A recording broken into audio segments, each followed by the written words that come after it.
Hello.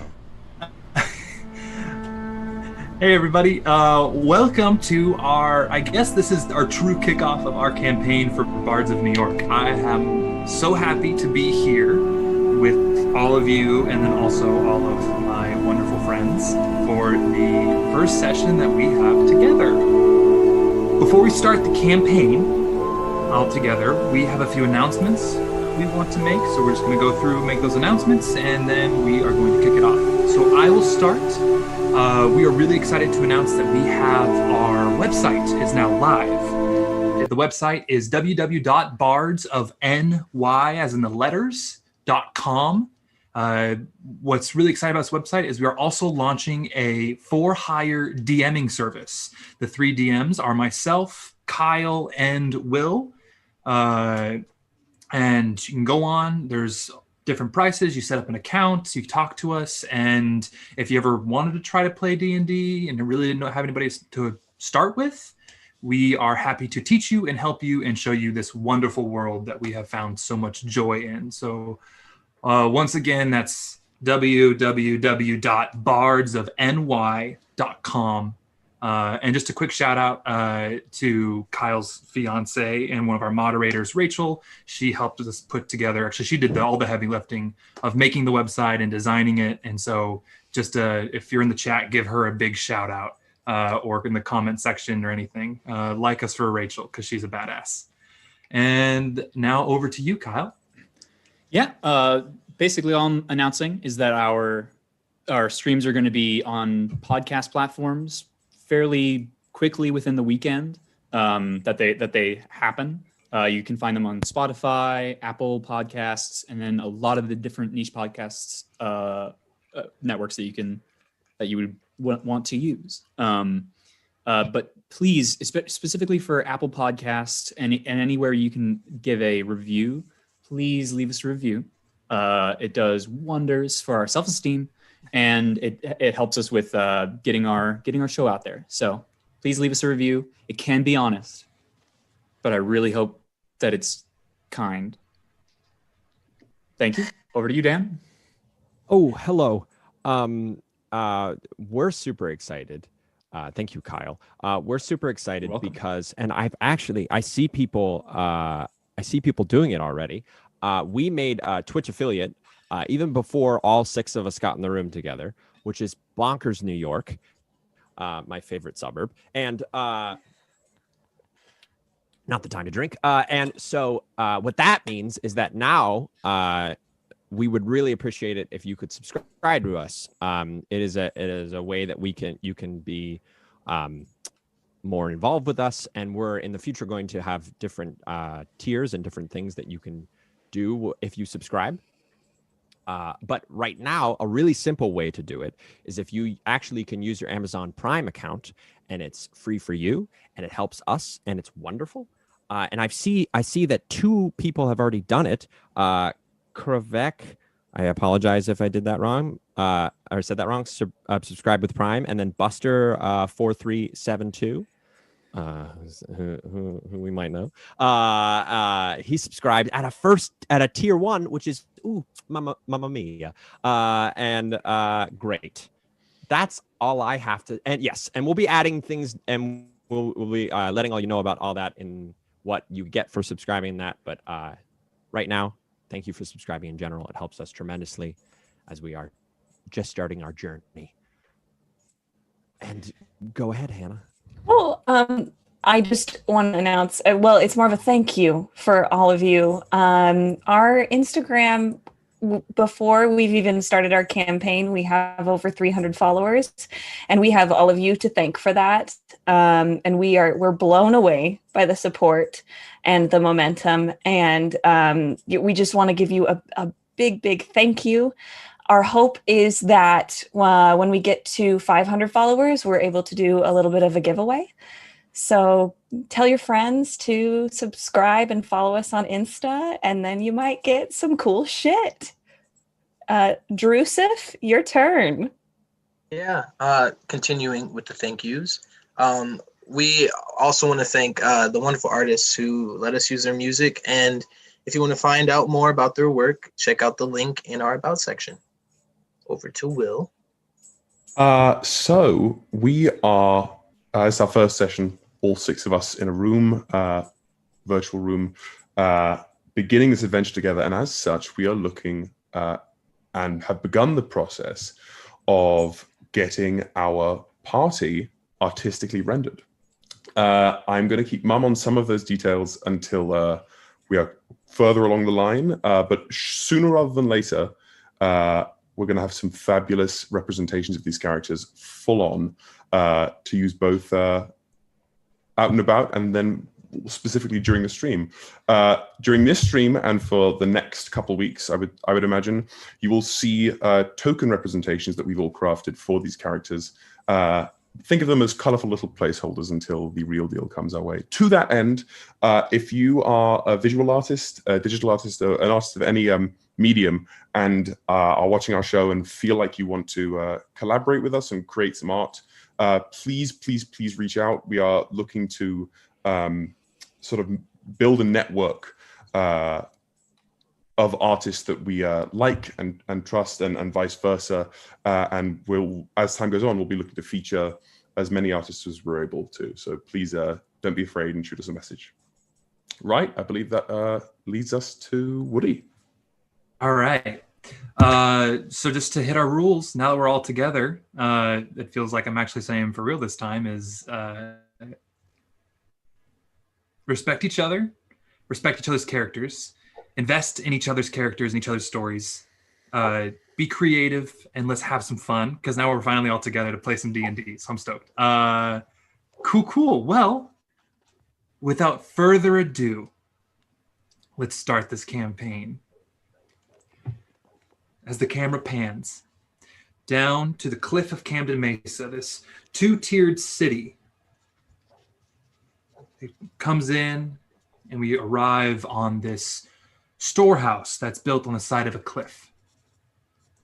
A elven woman and a short dwarfkin woman are at the front of the door, and the door is just slid open.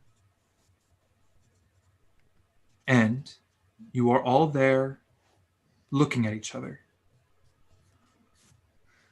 Lilith, you see Cora, who has her pulled back hair, frizzy, scars on her neck, golden eyes, kind of looking at you discerningly. Hugh, with these kind, soft eyes, seeing you, small smile. You see 2 feline type humanoids in the back.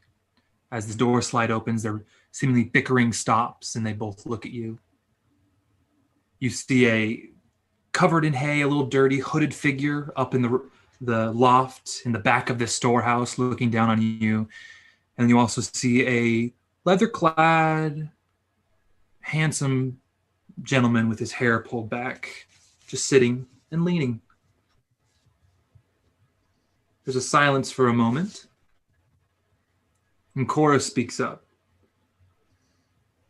She goes, "Is this who you brought?" Oya, who brought you, Lilith, says, "Yeah, and I also got some news. So if you and Hugh want to come and talk with me for a second, I can give you some news and let them get acquainted." They kind of look around, and Hugh nods and says, "All right." He looks to all you. Talk amongst yourselves. We'll be back in a moment. And they walk outside of the barn, leaving the 5 of you standing there. Yes, you, lovely, lovely human person. Human, not really.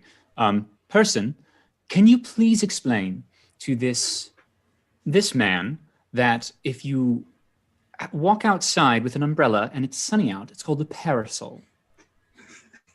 That doesn't make any sense. I've been trying to explain it, but he is ludicrously not understanding. I don't appreciate it when you call me ludicrous. I'm not a fan.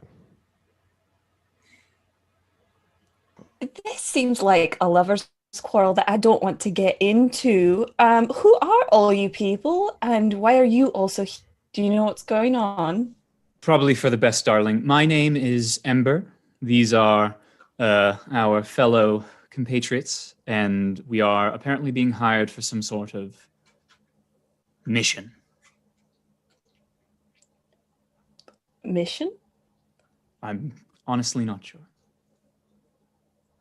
So you're Ember, and these are your bandmates? Who are you? Yes, these are my bandmates. This is my bassist. What? Very good. Over in the corner is the flautist. Focused. And this lovely young gentleman sitting here is our percussion. I can't tell if you're fucking with me or not. I am. Who? Okay. Speak slower, perhaps. Right. This one's not all caught up on common. Right. So I apologize. I will speak slower. These are people. They can introduce themselves. What you mention? Umbrella. Yes. Yes.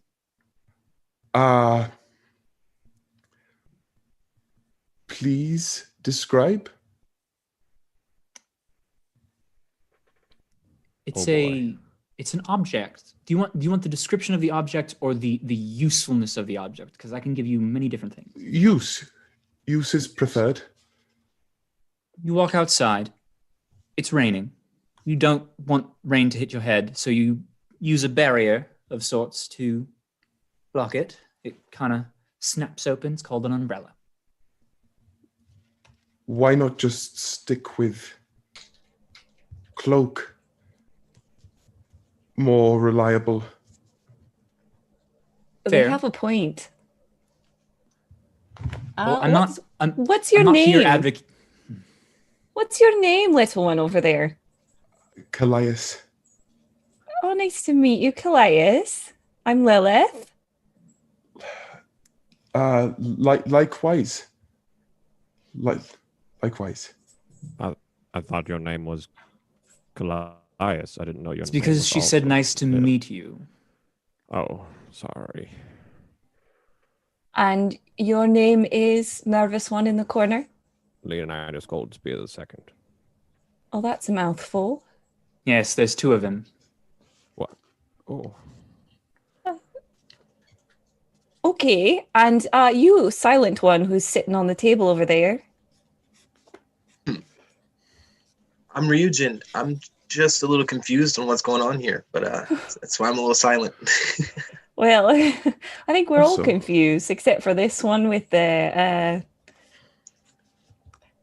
tail, the kitty tail. I see I'm you. quite confused. I'm just also a tad bit drunk from this morning.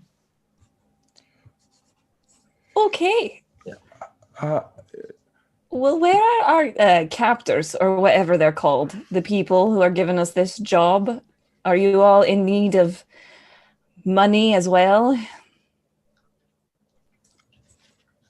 what?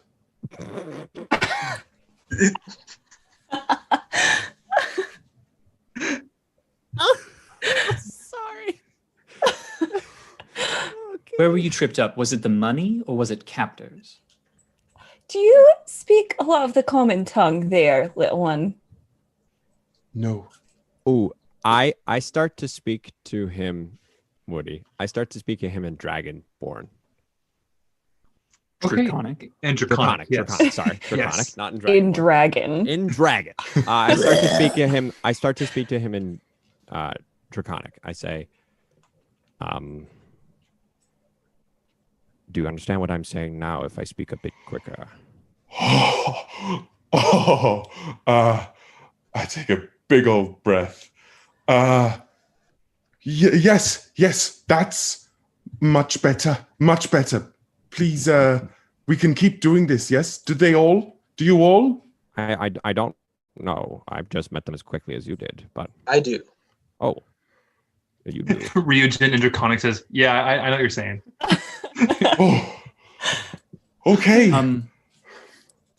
Do you speak any other languages? I don't speak guttural. Hey, it's not guttural. Excuse me. Yes, it absolutely is. It's not an insult.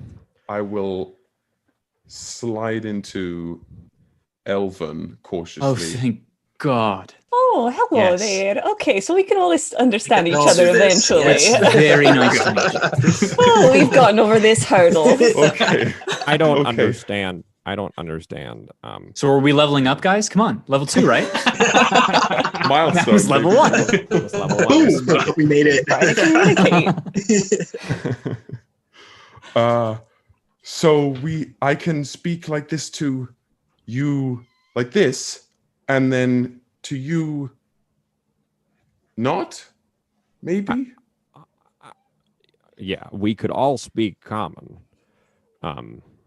But We'll I don't teach you think common as we go along. understand. Yeah, we'll teach you Please. common as you go along. Yeah, But for there's now, like if you need to ask any of us a question, ask them the dragon tongue, ask us the elven tongue. Or and you know what? What's great is that now you can talk behind some of our backs all the time, and we'll have no idea what you're saying. I'm gonna be honest. I don't like that. As a child, my family. You're a child. As a child, you.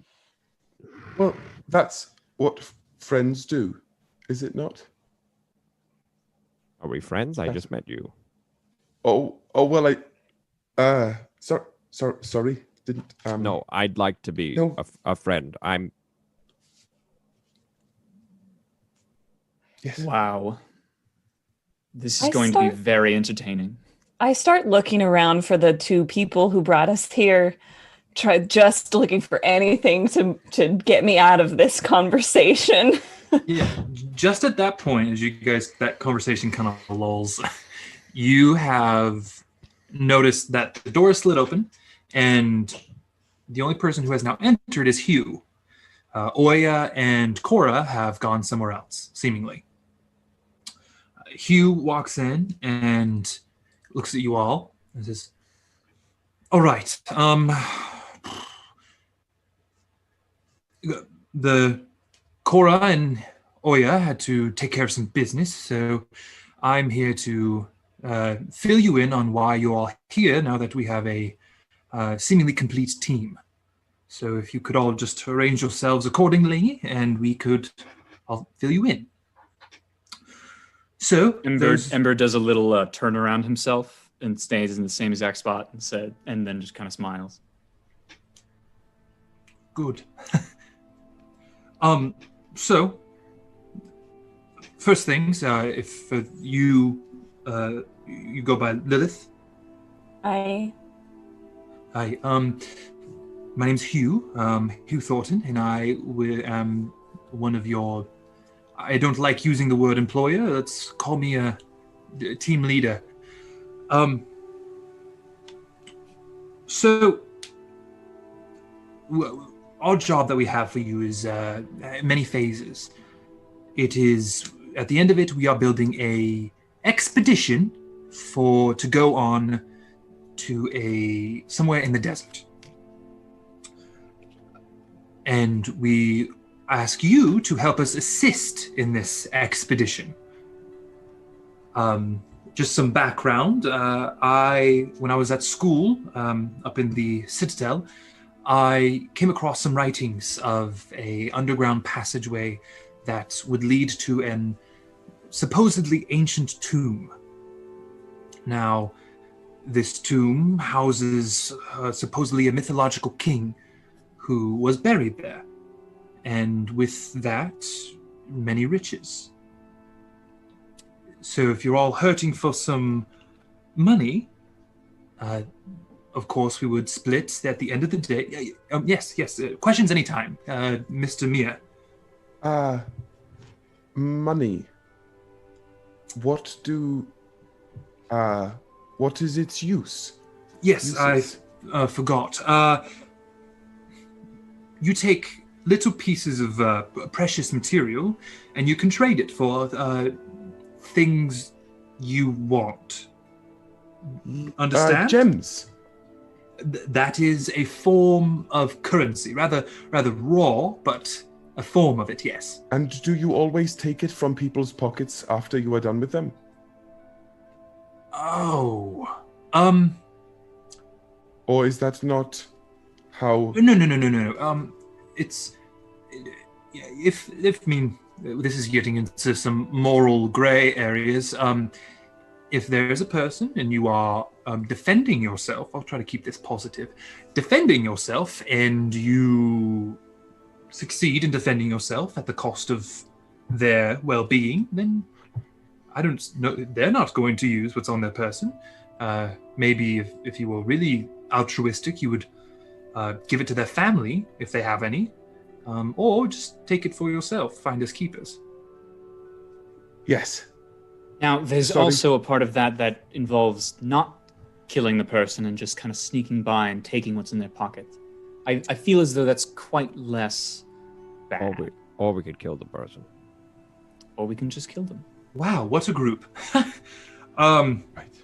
Good. Well, yes. And so this mythical king, supposedly, in my research, is Thelikas. Have any of you heard of this king? I don't know. Have we? If you can roll me a history check, I'll let you know if you know anything. Oh. That's... Would be a 17 from class. 19 from the kitty cat. It's Wow. a 14 from the other kitty cat. What did Ryujin get? 17. I got 17? 14. Wow, guys, good rolls all around. Good group roll. Okay, Good well, start. You guys have all at least know the basic. You guys know that Thelikas was a mythological king, and he had 3 heirs. There's some like very old like songs and rhymes about him, but you would know that he was a great king who united the southern half of Cordia under his rule many hundreds of years ago, and was of elven descent. That's what And you his get name with is those. Yeah, Thelikas? Thelekas. I was so close. One L, man. 1 L is all it takes. One L is all it takes. Yep. So you guys here's like kind of I would say along the lines of like King Arthur to us, if you wanted a comparison. Okay. So this writing I found speaks of these tunnels that lead to the tomb. Now, are there any questions, or can I move on? So you're saying this guy was real? I thought he was a myth. Well, that's the interesting thing, is we don't know. These writings that I found, which were buried under years and years and years of parchment and stone at the Citadel, spoke as if he was real. And we have also found these tablets. And he points over to the table, kind of over on the side of the storehouse. And there's these 2 triangular tablets. One has a purple amethyst gem embedded into it, and the other one's just flat. The people who recognize them would be Callias. You would recognize the one with the gem. Ember, you would recognize the one with the gem. And Leonidas, you recognize the flat one as the tablets that you guys saved in your one-offs. Oh, okay. Mm-hmm. We understand that these tablets are connected somehow to the tunnel system and to get to the tomb. So that is our step 1. Is locating, because we believe there are 3 tablets, and locating the 3rd tablet. Any questions, or should I move on, class? Well, I just have one question, if that's Yes. okay. Mm-hmm. What happens if we get to the end of wherever we're going and there's nothing? How do we get paid still? Well, I need some insurance. we of course are backing. I have a considerable amount of funds that I would dip into in that case. If not, there is other ways that we could repay you. But at the end of the day, it is a bit of a risk. If there is nothing, you may waste these next few months searching for just a hole in the ground. If Really great sales pitch. You're doing amazing. No. I can't Yeah, great waste. job. I can't waste a month. here's Darling, I'm sure you could waste a year and no one would mind. Shut up.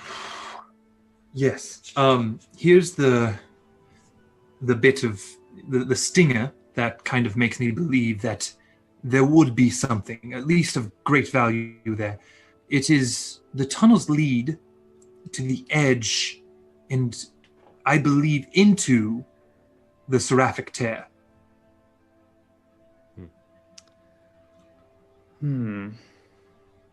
Now, I understand that's quite dangerous. However, I believe if we were to find these tunnels and enter the tear, it'd be much safer and manageable than if we were to try to descend from the cliff and try to enter the tear from the surface.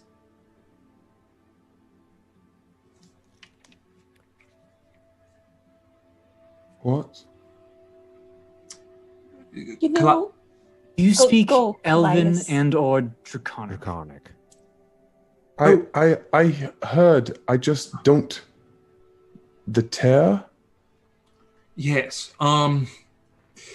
The tear is a. How do I put this? Plainly. Oh, and I can speak Elven, so I'll switch. Switching to Elven. Oh.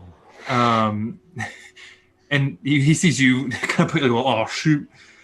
He kind of switches back to comments like, I'll fill you in just for our friend Callias. In Elven, the Seraphic Tear is a area of great magical anomaly. There have been many an expedition who had tried to enter it, but none of them have returned. It is a incredibly massive gorge to the northwest of here, and it's pretty hard to miss.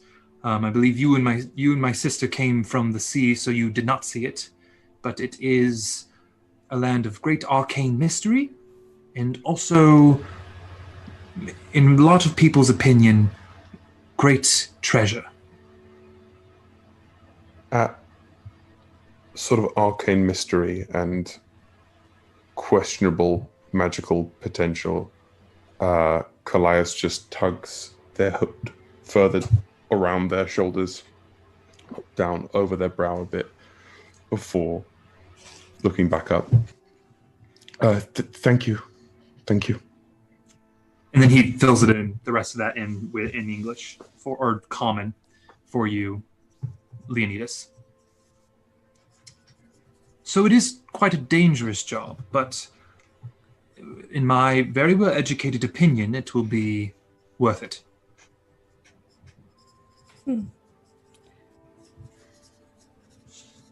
Well, I'm of the mindset that what doesn't kill you makes you stronger, so I definitely am in the search to become a little stronger, so I love the adventure, so I'm in. And if it means money. Well, just to get the business aside, just so you understand the accord we are all reaching, any treasure that we find throughout our adventure will be split evenly among us. In the subsequent days leading up to it, or months leading up to it, if you find any treasure, you can pocket it and it is yours. We encourage you to use it as a group while you are all together. And if you find any, once we're there, or even on the way, I'll even say that, if you find any magical or powerful artifacts, those can also be evenly distributed amongst us just after I analyze them for a moment.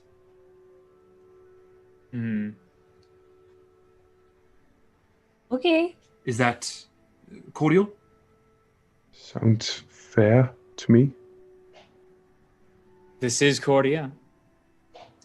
Mm-hmm. Yes, good one.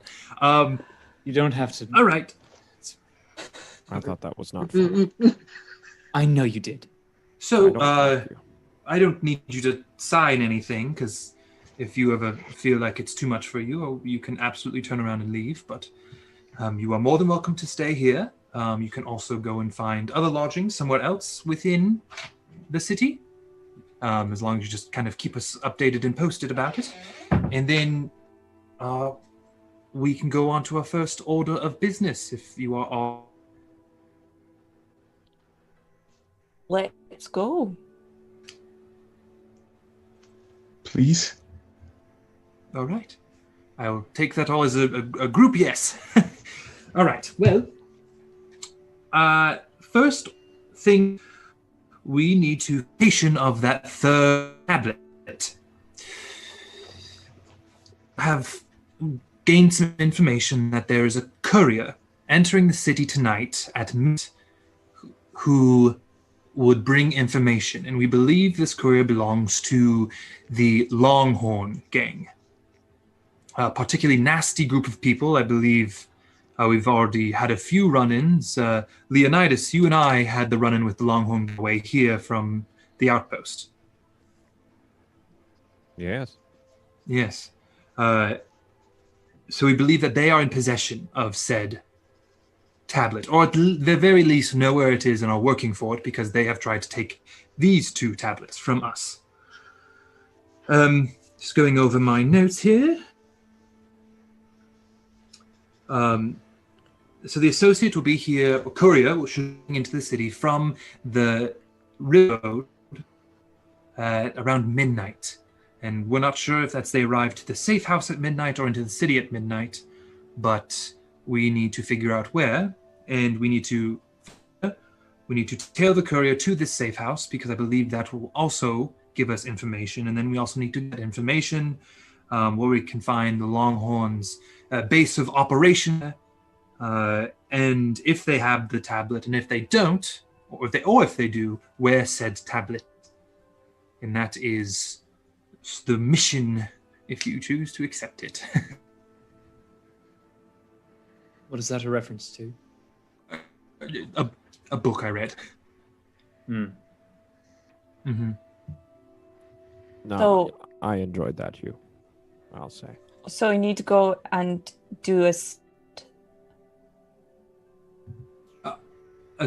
Yes, we need to stake out. Unfortunately, we do not know where this safe house is. I assume it's probably in Lower Camden. However, we don't know exactly where. So we need to locate this courier, which shouldn't be too hard. Longhorn gang rather shows their color well. And we just need to be smart about it. These Longhorn, they are distasteful? Or do they Yes. just also seek money? Both. We all seek some sort of wealth, have it be something. But these are rather nasty about it. They have been in the thorn in my side for quite some time, ever since I arrived here, and even before that as well. We do have a little bit of a history with them. Well, Cora does, but I do not. So we could hunt them? I believe it would come to that. That's why we had located these individuals of rather impressive talents. And from there, we can protect ourselves and gain the information that we seek. Right. Yes.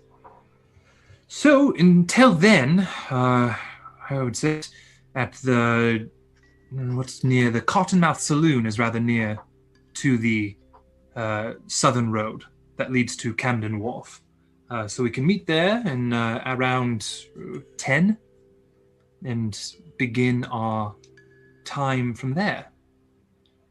But until then, you have the day to yourselves, and I would encourage you, now that you are all together, to get to know the city a little bit. A large city with lots to offer. So if you have any questions about the city, I could point you in a direction, or if you want to go look somewhere specific, I could point you in a direction, but I would encourage some exploration of Camden itself. Is there like a tourist office where we can get a brochure or something? Oh, no, not that I know of at least. There is a notice board up by the High Gate, which is up in Upper Camden, but other than that, no, we just do. There's a rather nice art district as well in Upper Camden as well that I will find the time. Is there a weapon shop? Yes, Camden's actually known for its smithies and tinkerers and armorers and such. I would, if you really want to see one of Camden's greatest areas, is the Widgetist's Way, which is a street lined with just shops of tinkerers and inventors and smiths of any kind, and they are always vying to who can impress them. So I would, if you want to see something, and what Camden's really known for is our Tinkerers Guild that exists within here, and that would be most of that is located along Widgetist's Way. Okay, thank you. That as well as in Upper Camden. If you want to do a little bit of a cheaper shopping, there is the Fleas Market in Lower Camden.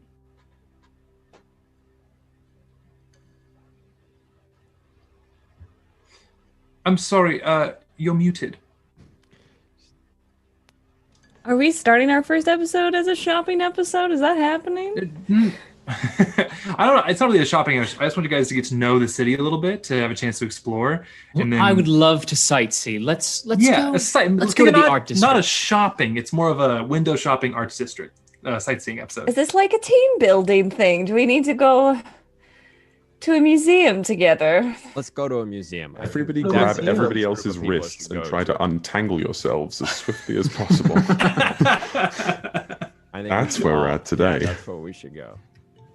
He's one of those camp counselors who's like, all right, we're gonna go canoeing today, guys. Holds out like a giant parachute, like, everybody grab on. We could go bar Best part of hopping. gym. We could go bar hopping. Ooh, You get know, a that drink would at be- every pub. Are there only like two? I look Somebody at told me that. Ember and I say, It won't take us long. I say, Ember, that is something that I think we can agree on for once in our time knowing each other. I pull out my bottle of whiskey and I'm like, you guys want to get a head start? Oh my God. Please. I just sort of Alright. look around, watch the declamation of beverages before I sidle up to Ryujin. I do not mean to be rude, but your water is brown. It's not quite water. Would you like to try some? I just sort of look around at the other three. How old are you? What do you mean? Just try it. It's fine. Okay. I hand you the bottle. Slowly. I'll slowly. I'll just sort of shoot a look over that way and take a swig of it as if it was water. Oh my God. All right, you're just taking a swig. I'm not gonna have you roll. It's not like you're. Yeah. But the taste hits your mouth, and this is a rather rich whiskey. You maybe think you've swallowed some venom of some sort. I would say is like what in Callias's mind, what he assumes. I will immediately spit it out and hold the bottle at arm's length at you, speaking only in Elven. What are you trying to do? I just met you. I'm gonna take the bottle. I'm gonna take a swig myself. Well, first I'm gonna say it's okay. It's okay. It's fine. And I'm taking a swig myself. Why? What?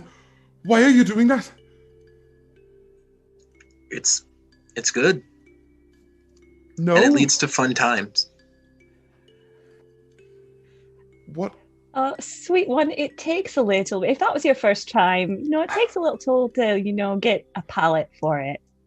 Try and. Now imagine I have having. to drink more of that to like it. Imagine having. Yes, I half would of say that the bottle. the first sip tastes bad, the 10th sip tastes good, and the 20th sip tastes like nothing.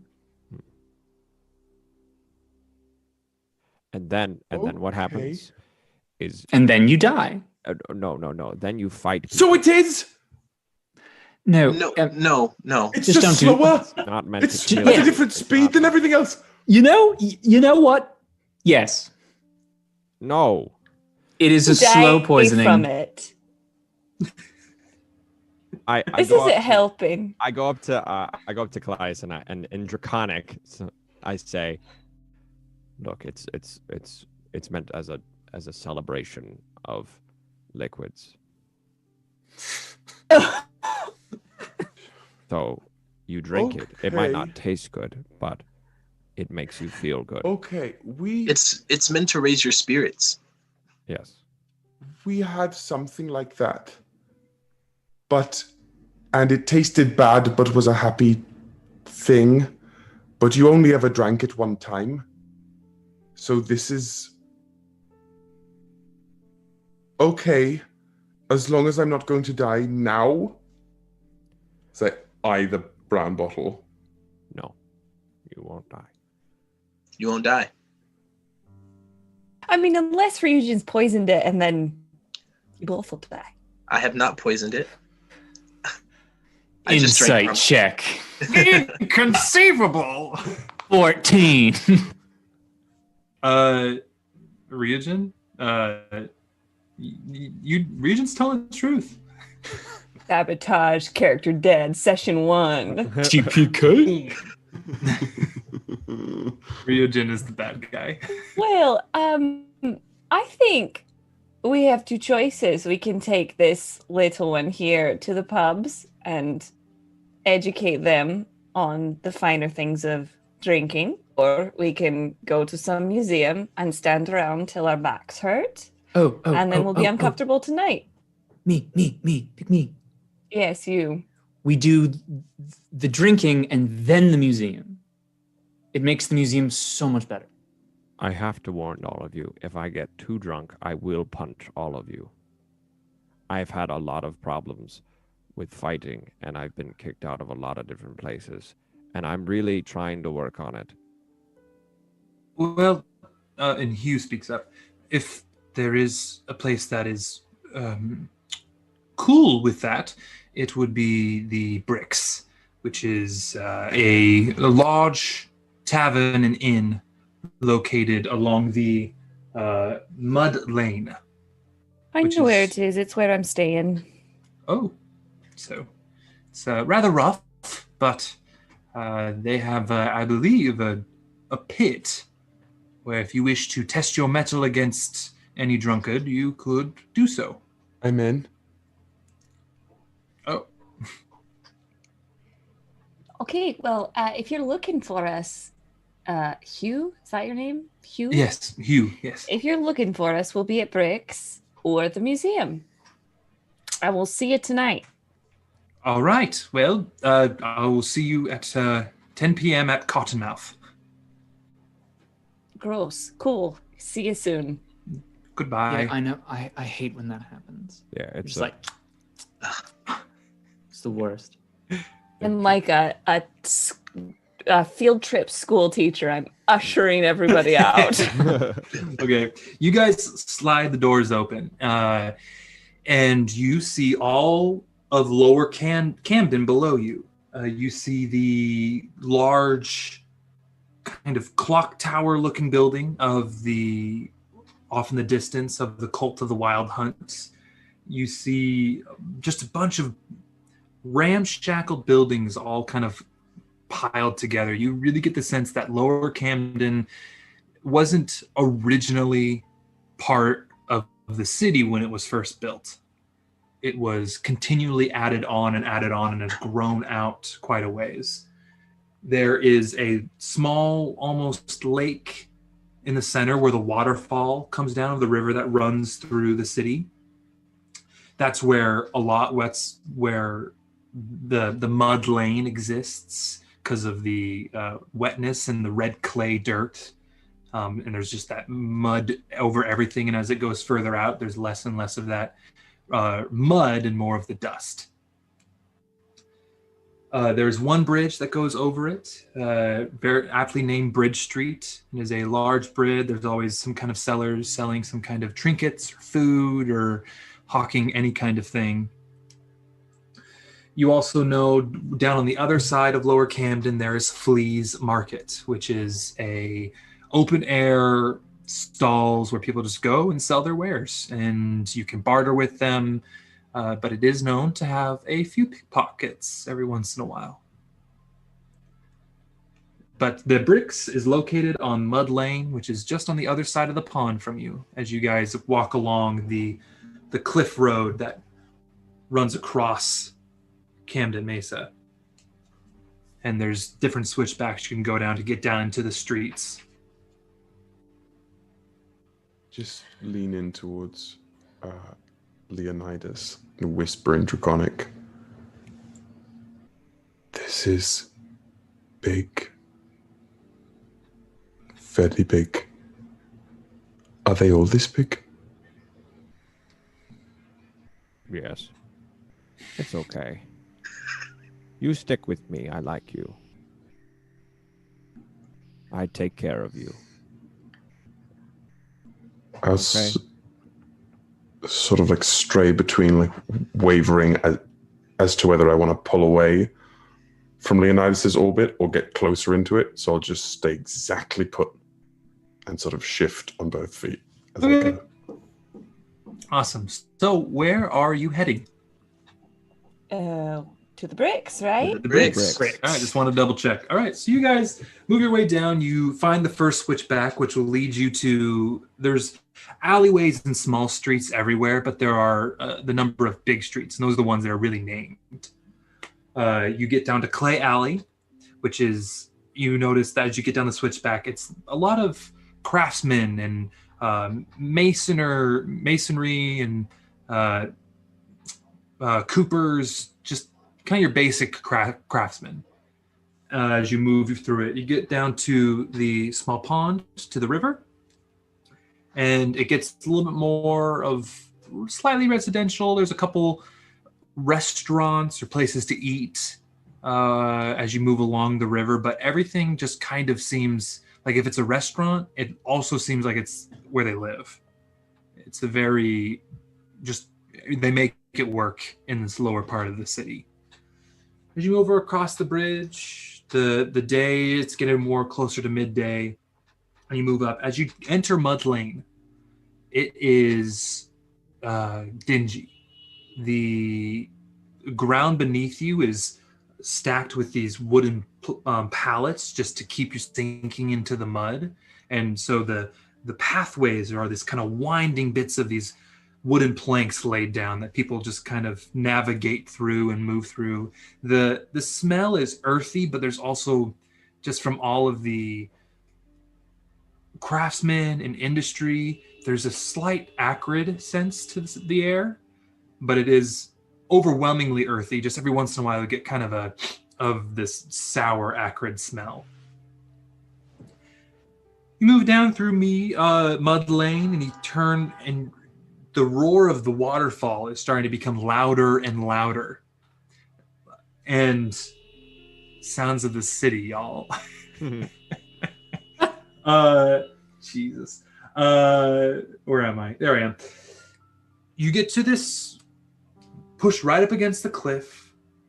As you come almost behind the waterfall, you see that there's a large dome kind of from the erosion kind of cut out of it. and there seems to be a lot of movement going on in there, but you can't really tell which because of the mist in this area.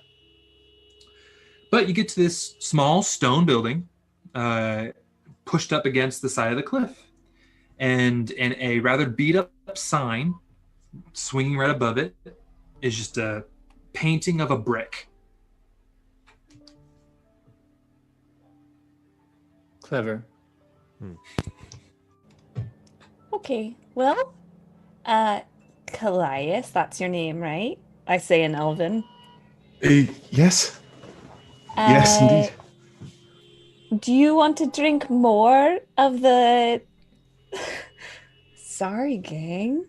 Somebody's upsetting spaghetti in the street. It's adding to like the city ambiance. Let's just say that. Let's pretend it's in Camden, Mesa. Camden. Yeah, there's a lot of horns everywhere. There's a lot of traffic in Camden, Mesa. Yeah. All in the mud. State brass band. I don't want to make you have to drink anything, but if you want to keep trying stuff until you find something you like, we can facilitate that. Well, you did say that it takes 20 tastes. So I have had one by my count. So I have to go through 20 more for it to taste a little bit better or to not taste it. So I think I at least owe it to that. Yes? Well, today, you had some whiskey. Let's take a step back, shall we? And we're gonna have you have some ale or maybe some wine just to start dipping our toes into the pool. No, I think you'd like wine. I think you'd like a summer wine. Let's try that. I don't know if they have it here, but we can try. Okay. I'm a fairly good swimmer, so if I dip my toes in, I should be able to. No, that didn't. It was almost there. It was almost there. It's really nice to know that. I'm myself not a good swimmer. Good. We can exchange. You can teach me common, and I can teach you how to swim better. You know how to swim. No, I don't want to swim. That's so kind of you. Let's go in and get drinks. Just walk in. Okay, I'm sorry. A quick side note, just an observation. I feel like Callias, who's that character from Animorphs? The alien prince. Yeah. Like you're this close to like Cinnabons. I just was brought back to reading Animorphs. Yeah, that's absolutely the right avenue. Oh my god! Took you right back to it. Yeah. Which I'm You guys are love such it. nerds. Wow. You read Animorphs. If anyone hasn't, you just do it. This isn't sponsored, Just take a weekend. And they're scary. They're kind of scary, This episode y'all. is sponsored by But Animorphs. so iconic. Yeah. Okay. Animorphs, friend of the show. Yeah, Animorphs, friend of the show. Friend of the show. They're doing a crossover with Madagascar. I promise you, it's going to be great when it comes out. Oh no, we're bringing King it back. Julian as an Animorph. Oh, take me away. Oof. We enter bricks. Okay. Into bricks. Okay, you guys push through the kind of saloon double doors. There's no music. The ceiling is decently low. For any of our people who are maybe over 6 feet, there's a little bit of claustrophobia coming from it. How tall are you, Leonidas? Hold please. Close to 7 feet, definitely. Okay. No, that's not true. I think 6'4". Okay, well, it's about an 8-foot ceiling, so it is a little on you, but it's not too bad. Sorry, 6'10". Okay, never Oh, mind. 6'10". Okay, so you feel like if you did a good jump, you would hit your head. But great. as you enter in, there's a lot of mixed sorts there. Not a lot of like jovial talking. There's a couple small groups just kind of held together with these tankards of this brown liquid. In the back, you see this half-orc with this long braided beard behind a bar. And then in the back, you notice the room is bigger, like area wise, a lot bigger than it looks like on the outside. Some of it, about half of it is built into the cliff. The sandstone has been scraped and carved away, and actually here is where you see the mud pit. As you guys kind of make your way through and kind of just take everything in, you see this pit. It's a circular pit. There's nobody in it right now, but you see there's like maybe a bit of broken glass here in it, but it looks like very deep mud. And there's just a couple dudes. There's one really big, hairy dwarf, not wearing a shirt, just big old beer gut, just kind of like sitting on a booth, which is more of just a bench next to the wall. And he kind of sees you guys, and he's like, spits on the ground and into the pit as he's just looking at you. I pull my hood over my head as far as it would literally go. More than that. It just huddled in it. I go up to Callias and I go, no. Yes. No, please. You'll be fine. Look, I'll watch after you, and you watch after me. If I look like I want to punch someone, let me do that. Okay. And I will make sure that no one punches you. You Good. don't have to do that. It's fine. But thank you. All right. But I'm gonna keep my hood very, just like park it in the winter. I walk up to the bar and to the bartender. Do you have wine? Like a sweeter wine? I'm introducing some strong drink to a friend who hasn't had a lot of it, and I don't want to turn them off of it. No, we got brown water.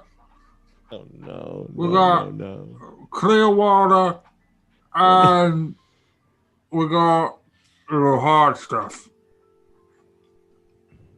Okay. So I'm just to make sure, just to be very clear, so that my darling friend here does not order what she does not want. The hard stuff, you're still talking about alcohol, right? Okay, good. Continue. Question: what is the brown water? Brown water is You go like kind of over his shoulder. it's in that barrel. It's just this big old like an ale. It sounds like is this? Decayed hormone monster. the fucked up hormone It monster. does sound like the fuck up Yeah, hormone. great. What are you gonna do? Literally that. do? Right. Good first session. I'll head out. See ya. That'll be it for me, folks. It's got brown water, clear water, and hard stuff.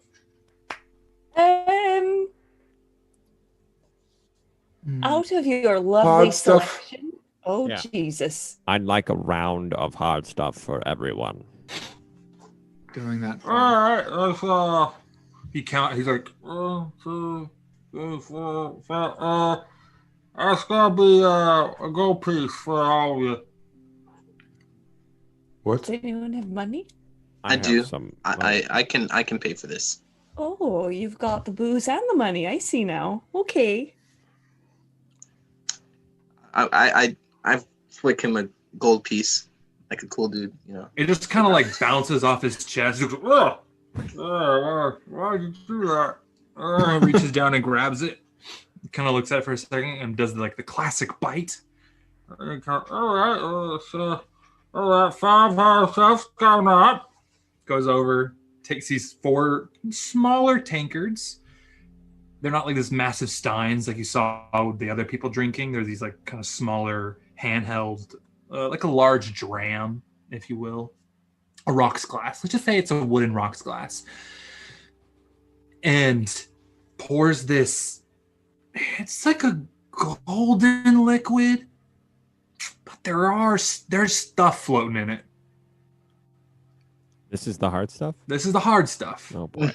Protein. And That's it's all. coming from Just the think of it hunt. as protein. It's this ceramic jug that he first has to shake up a little bit.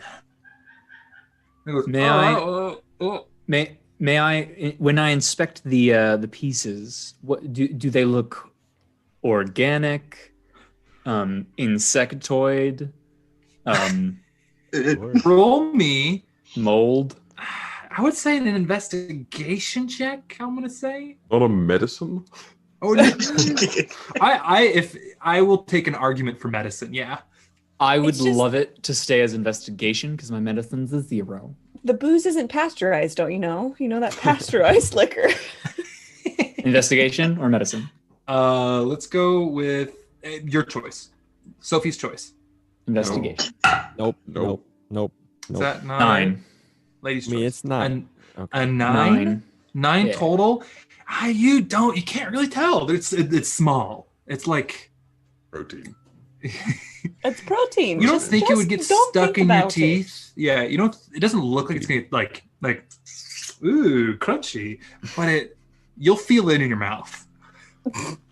But he takes this big jug and goes and like pours a serving into each of yours and just kind of pushes them all towards you.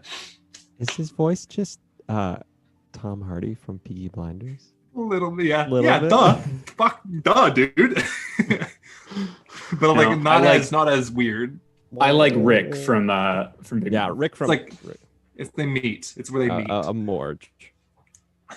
Crossover Oh, we fuck. never asked Morge. for, but we need. The Big Mouth Peaky Blinders crossover. Hell yes, I'm in for it.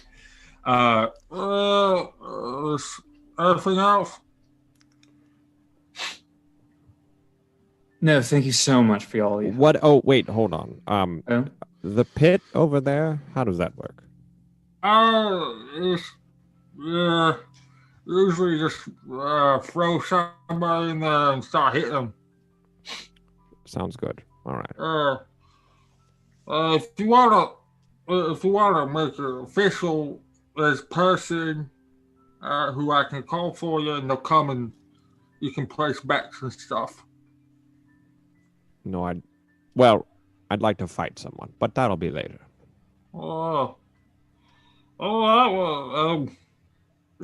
And just kind of goes over to the other side of the bar. I'll go sit down over at that table and we can continue this team building exercise. Ember down. sniffs his glass and is kind of just like really skeptical. At a smell, it doesn't smell bad. Definitely strong, but not necessarily. Like you can tell that there is some sort of like it's going to have a flavor, and it's not necessarily rubbing alcohol, but it's going to clear out your sinuses. I turn to Callias and I say, "Darling, if you don't want to start with this, we would all absolutely understand." Leonidas drinks the whole thing. Okay, you down it. Yes. And watch him down it and down it. Or try to. I know I thought I had issues. So you both go. You just kind of just shoot it, and I'm not sure if Clyde is as graceful as that, but he's certainly going to try and mimic what it goes down as what it Leonidas trickles does. down. It is spicy is the best word I'll use. Like if Fireball was tequila and you also threw in like really, really strong kombucha. That's kind of the flavor. So kind of that vinegary, but then like the liquor of it kind of burns. You make your eyes water a little bit. You're not sure if this is meant to be shot or sipped. You don't know. Leonidas drinks it, slams it down, and then roars. Correct. Yeah. So you go, and it's like maybe almost people think it's a belt, but it's like wow, like kind of shaking it off. Hell yeah, How I love many it. sips did that count for? Let's just say 8. Oh. I would say Callias, 2. since this is your first time drinking, I want you to roll me a Constitution saving throw. Like Yeah. Like I assume that back Will, home. you had a backup character, right? Yeah. That's a 16. 16. Okay, it's as you drink it, it's like a kind of feeling, and like Sure. eyes are definitely watering, and it's cough a little bit, but you keep it down, and like it, like you feel it in your stomach, but you're not. It doesn't necessarily go to your head yet.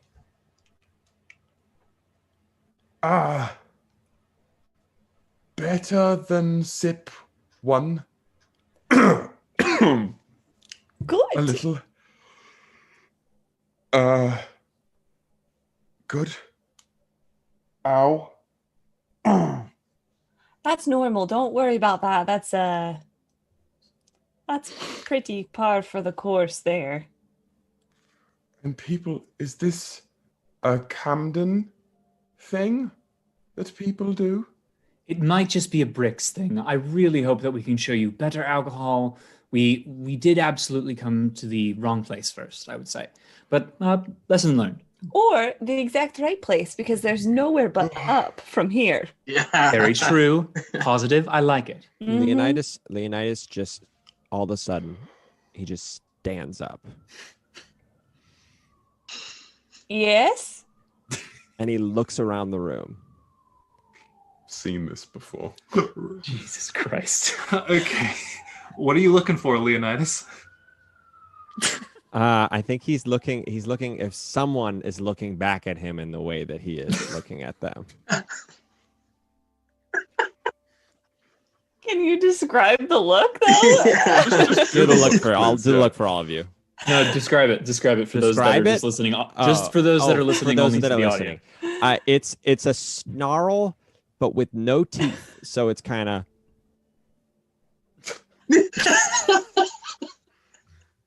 Angry retirement home snarl, basically. Please tell me there is another person on the other side of the bar doing the exact same thing.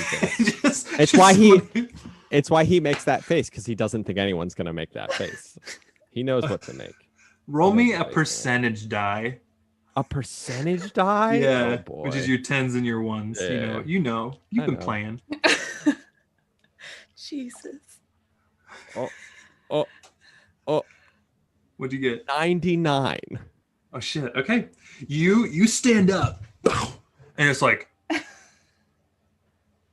No Looking teeth. No around. teeth. No teeth. no teeth, like just like eyes wide, and you lock eyes with this other dragonborn, Let's go. and you see him kind of, and as he's drinking his ale, he sees you and stands up, still drinking his ale, and just downs the whole thing, belches and puts it down and just gives you that same fierce look. And I point at him and I point to the pit. He looks at his buddies around him and goes, Why does everyone have to spit here? and just starts striding. Like I see him kind of Foley stand up. He also kind of has to duck his head down a little bit as he's walking towards the pit. What do you do? I go towards the pit as well. But fully don't acknowledge that my chair is still there and just run over my chair, potentially breaking it. Roll me a dexterity saving. Right. Outstanding.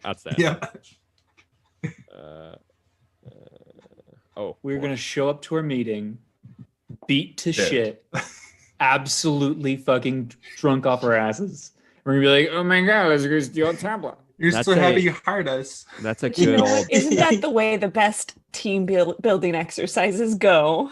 We That want to is- be friends. That is a good old 7. 7. So you don't fall flat on your face.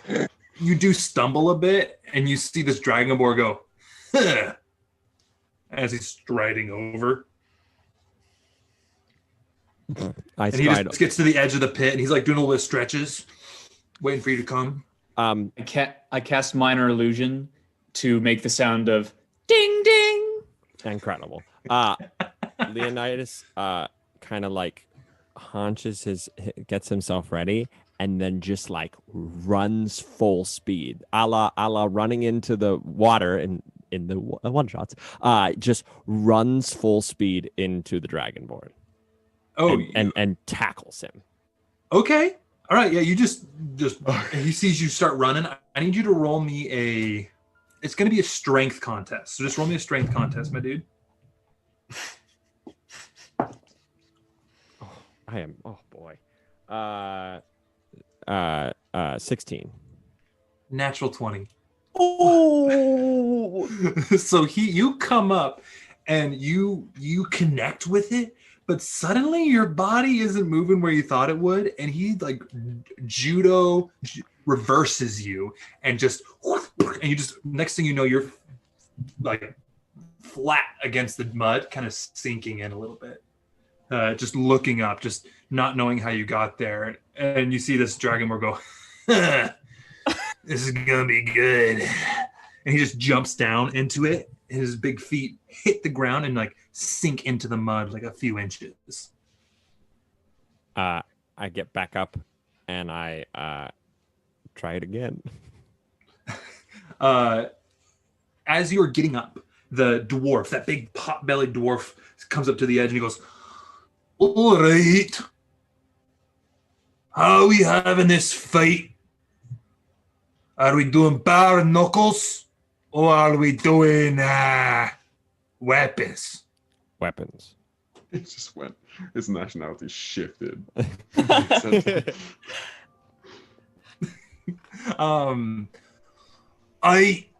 Weapon? Every time you speak, it's a different accent. You know, he's gonna be Arnold Schwarzenegger. That's all. Weapons. Get the weapons. Get to the mud pit. Get to the mud pit. Yes. He looks, and he's like, looks at the two of you, and he's like, "What weapons do you agree on?" I'd like my my greatsword. You see the Dragonborn kind of look around and go, and he goes, "Hey, grab me Bertha." And one of his companions comes up, dragging this big old great axe, and just kind of tosses it down to him. Leo, sweetie, can we please not kill anyone in our first bar? We do have one more to go to. Good enough. The other one I can't Oh, do this. funny. The dwarf speaks up and he goes, "All right, to the death or just first blood?" Nope, to the death. Everybody's kind of surprised, like kind of looks around and goes, "Oh," and now like everybody in the bar is like, "Oh yeah," and like coming up to watch. Jesus Christ. And this Dragonborn kind of looks at you and like rolls his shoulders and just is like now holding his big, like it's like a 6-foot axe in his hand, just ready. While they're standing there in the mud pit, I'd love to quietly just see if I can focus myself enough to just affect Leonidas's mane and his hair, and I'm going to cast prestidigitation to like let his mane like billow in a wind that isn't there, as if standing on a dune at the edge of a battle. I'm down for that. And with this, because I think this is fun, Leonidas, roll me an intimidation check with advantage because of the prestidigitation. Because the Beyonce mane. Yes. Because you're looking fabulous. Thank you for advantage, because I am not good at that. But here we go. Okay. It's Leonidas sponsored. 12. 12? That's with advantage? I have a -2 in intimidation. Well, you know what? The Dragonborn rolled very poorly as well. So we're going to roll initiative, and he's going to have disadvantage. Great. First combat. Oh yeah, first combat. Hell yeah. First, In a pit, in the back end of a bar. To the death. I'm just going to say, To if the you death. die, we literally cannot help you. Well, it'll be okay. 14. 14. All right. Got a 4. So you're up, my king. I take out my great sword and I attack. I take it out and I take both hands and I just swipe at him with the great sword, and I will. Okay. Roll me your attack then. 16. 16. All right. Let me just pull up. I'm just pulling up his. Where does stats go? There we go. While this is happening, I lean over to the 3 that are left that are not in the fighting pit, and I say, are any of you this? If you have any of these anger management issues like this, I think it's better to talk to a professional than to do this. So just let me know, and maybe we can find somebody for you in the city. And we might need to have a conversation with our new friend Leo about some things he might have buried deep. We are already partaking in the thing that I do to calm my anger management. Okay. Sorry. Oh no, go ahead, my bud. I only fight when necessary, so there's none of that for me, and I'm not quite an angry person, so no worries from here. Is this what all pits are used for out here? No. Maybe just the mud ones. That's fair. Okay. All right. You got what, Leonidas, on your attack? 16. 16. All right. With that 16, you just hit. Roll for damage. Ooh. Is this guy wearing any armor, or is that just where he's at? I kind of imagine it's like Pancration where everybody's just naked. he's wearing this basic leather armor. That's 11 points of damage. 11 points of damage. All right. I'd be dead. I'd also be dead. Takes 11 points of damage, but you see it goes like into his shoulder and like just kind of. And as a bonus action, I'd like to use Daunting Roar, which is any creature of my choice, which will be big dragonborn, has to roll a Wisdom saving throw or be frightened. Wisdom saving throw or be frightened. All right. What's the DC? 14. Okay. Rolled a 7, so it fails. So it is frightened of you. So as you like stick it in, though, just your mouth opens up, showing your fangs. You see him kind of like his eyes are like realizing he's like, oh shit. With that, he's just gonna try to make an attack on you. Everyone finish your drinks fast because I think we might need to move after this. Yeah. All right. So a great axe does. Where's a great axe? Anybody know how much a great axe is off the top It's a D12. I don't remember. It's a D12. D12? Plus, yeah. All right. Yep. Okay. Gold star. Yo, thanks, Will. You're kind. Does a 12 beat your armor? Oh, he's disadvantaged. Never mind. Does a 7 beat your armor class? No. Okay. He goes to like do like a lower swipe, and you just kind of just like whoosh, even in the mud and like the difficult terrain that it is, you are able to jump out of the way and dodge that axe swing as it arcs towards you. And he comes up and he's back, like ready to like kind of more in like a defensive position, ready with the axe. I will swing at him again. All right, roll an attack. Is this the kind of work we're going to be doing? I would like to say no, but it seems like it. That's a 7. So A that's 7? yeah. All right, with that 7, you go and you swing, and he just parries it with his axe, just whoosh, and he's gonna come up and try to hit you. Does he save for this frightened every turn? A hold, please. I think so. It says he becomes frightened until the end of your next turn. Okay, so he's no longer frightened. Right. So he has regular attack. is going to roll to hit you. Heyo. Does a 14 beat your armor class? Nope. Damn. All right. He goes and he just after parrying it, he kind of comes up and brings it back up to try to get it on the chin, and you just parry it right back. Just kind of like a ching ching on this 2 movements. Back to you. Oh, I'm gonna swing again. Ooh. Finish my drink. That's a 24. That's going to hit, big dog. Roll for damage. I'm going to. That's 9 points of damage. 9. All right. With that 9 points of damage, you hurting, but still up. You kind of get him a good solid nick across the side. He goes, ah. And now it is his turn. Tap Ryujin on the shoulder and in Elven, do you still have the not poison? I do. May I? Yes.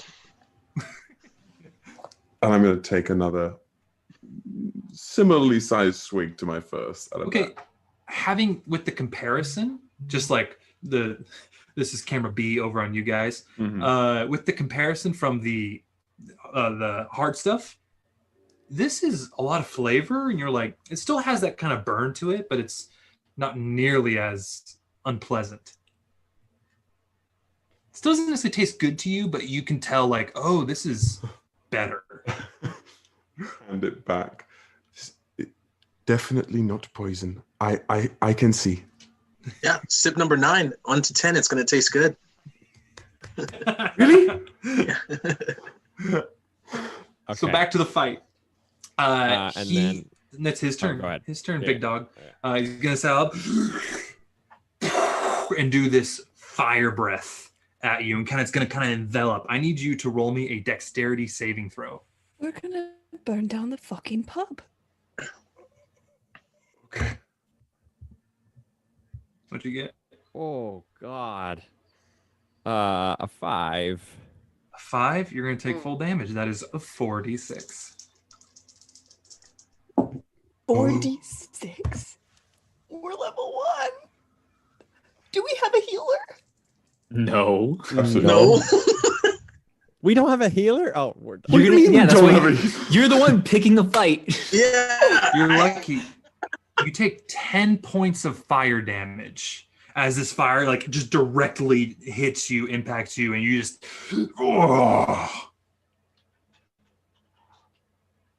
Okay. You still good, Oh, dog? yeah, I'm fine.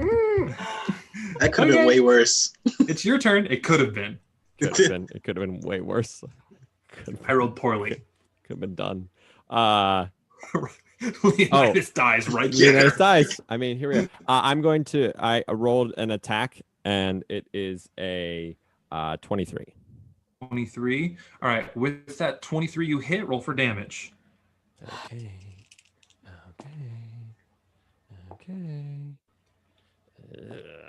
Oh my goodness. Okay. That's 13 points of damage. It's all yours, Dan. Leonidas is on fire and looks down and goes, ow. And then goes like this around and swipes and cuts off his head. Jesus. As this happens, I grab my friend's wrists and lift us up, and we start for the door. Yes, we do.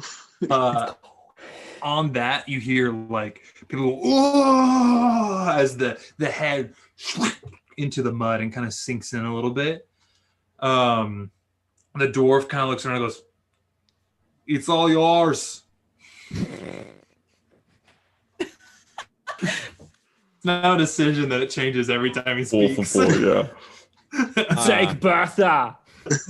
You get the Bertha if you want. Leonidas has a moment where he looks down at the head, and he Tongue's hanging out, mouth's open, Tongue's mud hanging on the out. face. and he kind of almost like comes out of what that moment when you're drinking, you instantly become sober because of something. Mm-hmm. That's what happens. He like instantly becomes sober and goes, okay, and then walks out of the thing. Do you take anything from him or just leave his body? Absolutely not. Okay. You climb out of the pit. You got mud on yourself. And you see your friends over by the door looking at you. And I just walk out. Like don't even like maybe even walk through them and just need to walk outside. Shit, okay. Yeah. You bolt. And you see like as you're walking through the crowd of people who kind of gather, there's like they're like trading gold, seems like some bets were placed. And you don't get the sense that maybe a fight to the death happens a lot, but people have died in this place before. You get that sense walking through them. This place is haunted. There's a lot of death here. This place is cursed. This place is cursed. Mummy returns, friend of the show. Friend of the show. You bust through the door. Everybody else, you see Leonidas just bolt out. Do we follow him? Do we let him walk it off? Well, at this point, we can definitely leave here. I we agree. don't exactly have to follow him, but we do have to leave here. Callias, let us show you a better pup. Absolutely. Yes. People Leo- don't die in these places often. Hopefully not, but I've never been there. Have any of you? No. The one up, is it the one? Are you referring to the one in Upper Camden? Sure, yeah. So It is you quite guys, nice. yeah, you guys being here for a while, I'll let you just fill you in. There's two other main tavern pubs. There is the Sapphire Brasserie, and then there is the Cottonmouth Saloon. The Sapphire Brasserie is in Upper Camden. It is, as Ember knows, lavish, expensive, nice. It is along the Riverwalk, also the Doge's Promenade, which is one of the main roads in Camden Mesa.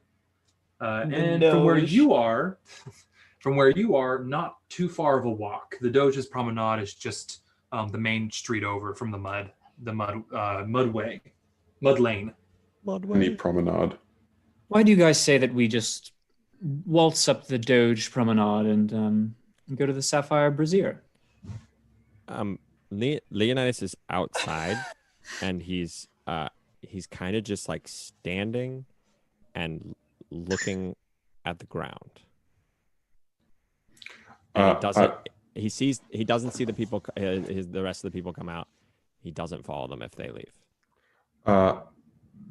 Do I notice this change in demeanor? I would say he's not trying to hide it, so absolutely everybody takes notice. I'm just sort of going to go up and... How tall are you again? 6'10". Yeah, okay. I'm going to go up and... You're like a foot taller than I am. Over a foot taller than I am. Foot and an inch. I'm just going to like tug at some of the fur on your elbow. I am on sip 10 now. Good. I have to get 10 more in. We're going that way. I'll be there in a bit. I thought you said you had my back. If you weren't walking that way, who'll have my back? And I am supposed to have yours, am I not? I need a minute. Okay. And I'll just sit. Leonidas notices him and then goes back. But like the smallest, like just like slight more bit of calm comes to him. I do believe that they know where we're going. So if we want to they can meet us there. Yeah, they look like they're moving a little bit. Yeah, they can catch up. Just come meet us. From under Bye. the auspices of the cloak, like a little... Okay. How old do you think that kid? Is it weird if I call them a kid? Callias? I would say anywhere between 8 and 300. Ah. Cool. Yeah, I'm not quite sure. Well, it's going to be fun to introduce them to the world. I quite agree. Okay. You guys make your way over to the Doge's Promenade. This one is also called the Lower Promenade when you're in Lower Camden, Mesa, so it's not the whole mouthful of a street title. As you get to the cliff edge, you see that there are 2 modes to ascend. There is a pretty considerable switchback trail that, as you look at it, it's going to take it's like a 15-minute hike to get all the way to the top of it. Or there is a large platform-like elevator that is connected to a winch that you see for a price you could ascend.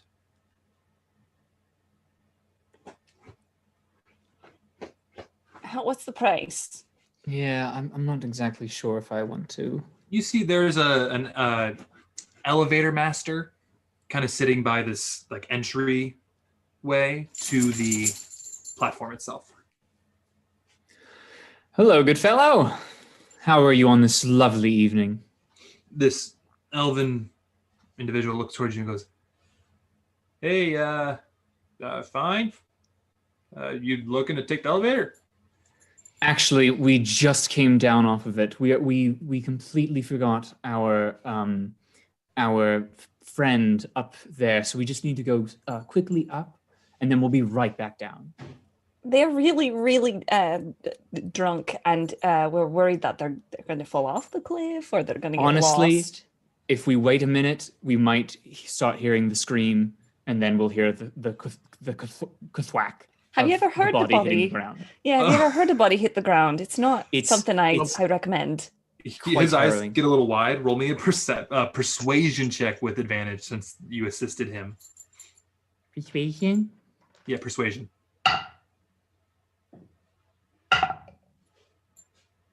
That's a 16. 16? Okay. And can you roll me a deception on top of it? Yeah, baby. Do I get that with advantage as well? No. Fuck you. 14. 14? All right. Well, with the 14, you see him, his eyes get really wide. And he's like, yeah, I can send it up right away. Yeah, go, get on it. What are you waiting for? Just a moment.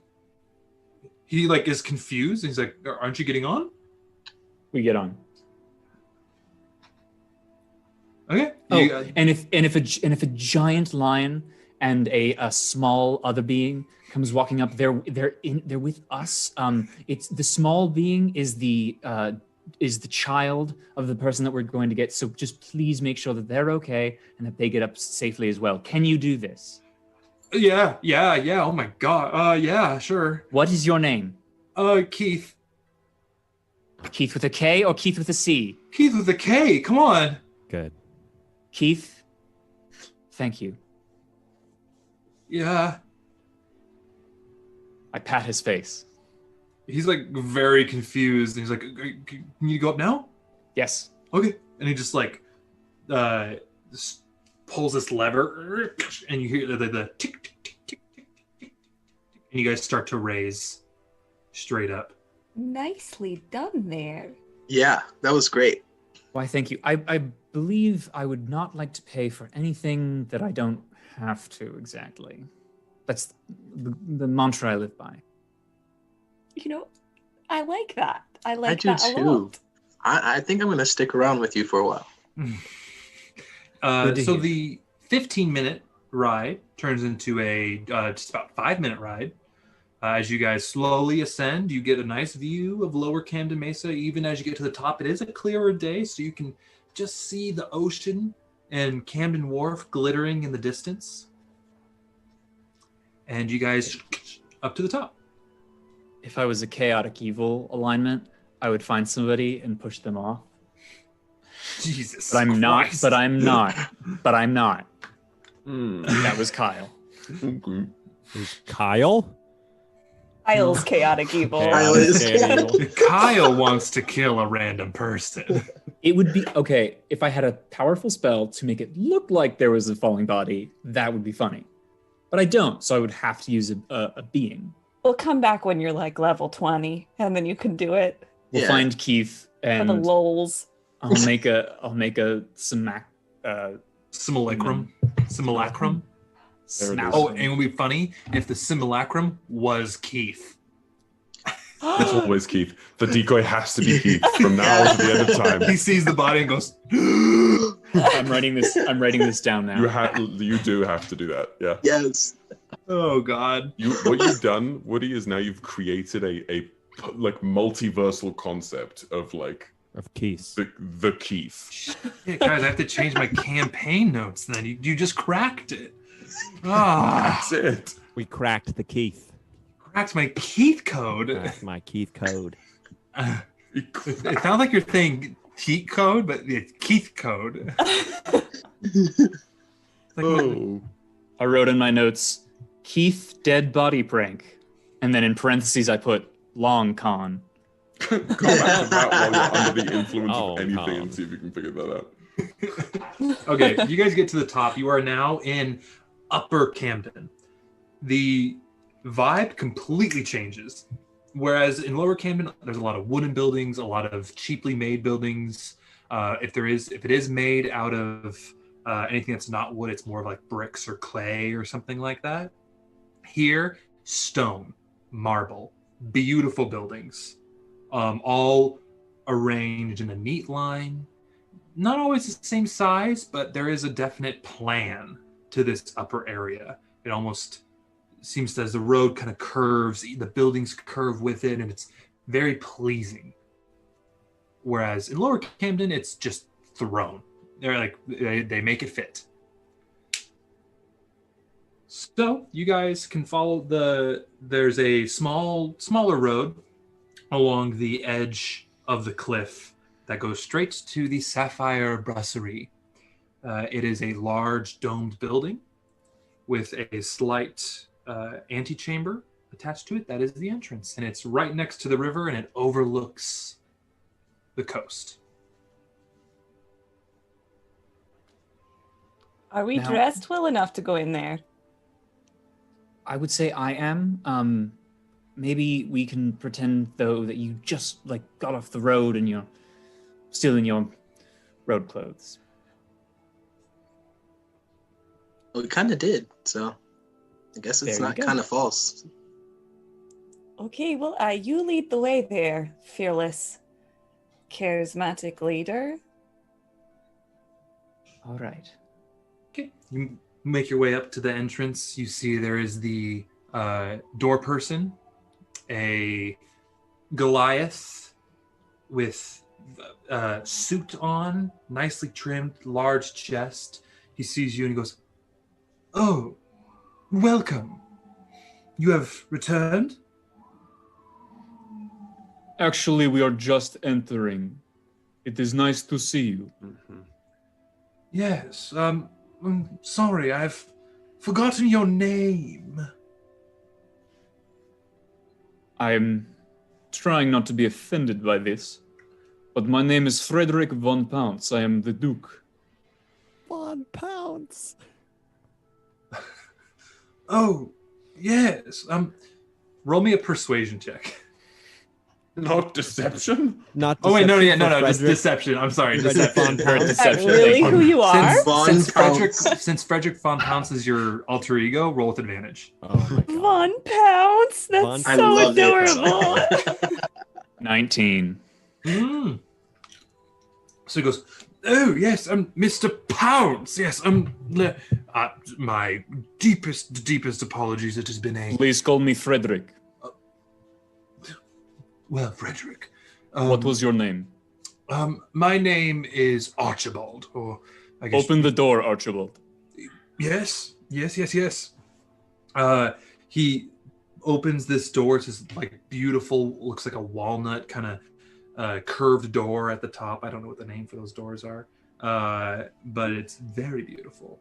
Opens it up, and as it opens up, it's this antechamber that has all these cushions, and as you go to the center, you see a large circular like bar in the center, a massive chandelier hanging down from this domed building.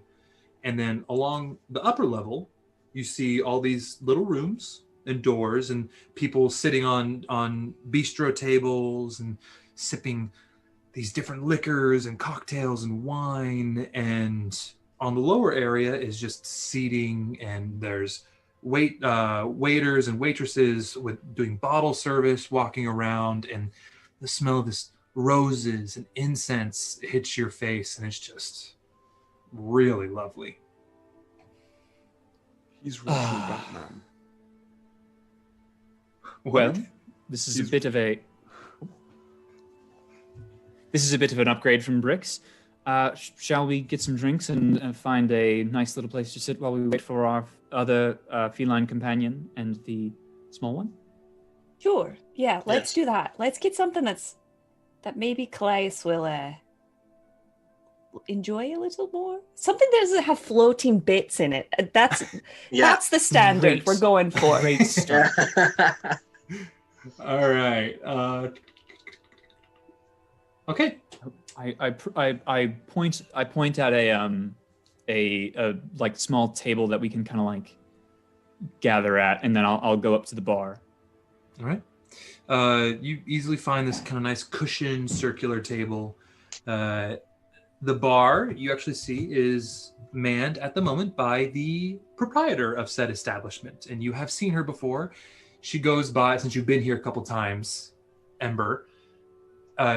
She goes by the name of Madame Augustine, and she is the proprietor of the Sapphire Brasserie.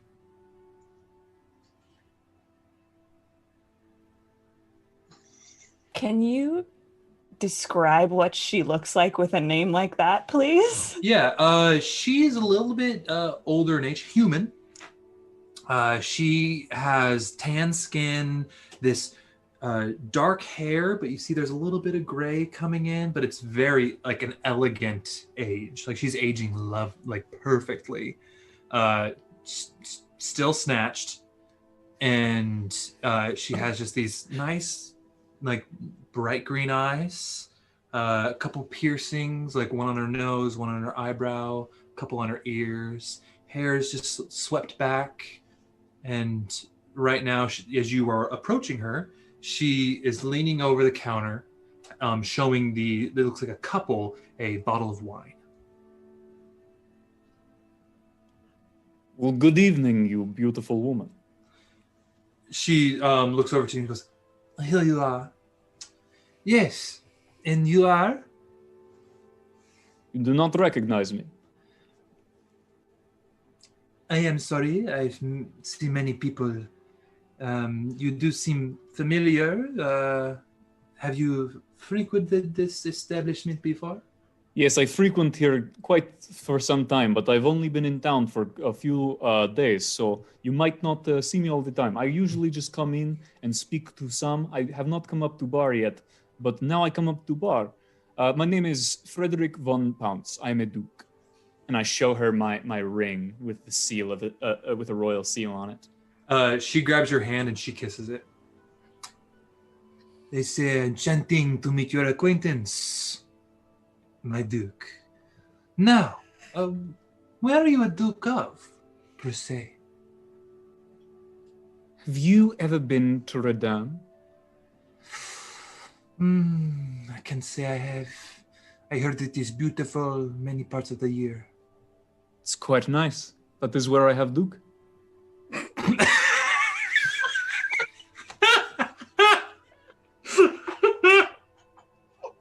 Session 1. Oh! Session 1, everyone. I'm crying. I'm Ladies and gentlemen. Session Wow. 1. Oh, that's the name of the episode. That's where I have Oh, Duke. my Duke. That's the Oh, episode. God. God. Oh, wow. Okay. Well, she goes, "Well, that is quite impressive. Maybe if I ever make the trip out, I will go see your duchy. Now, If you make it out, please let them know your name so that they say it to me, so that you can be escorted directly to the suite. She kind of like, okay, all right. Now what can I get for you, my Duke? I would love to start tab. My friends are over there. We are going to be here for a little while, but we are definitely coming back. I would like to start tab. All right.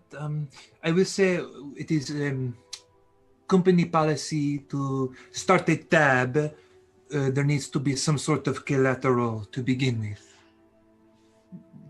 What collateral could you possibly need that I do not have? Your ring? He looks grossly offended. She goes,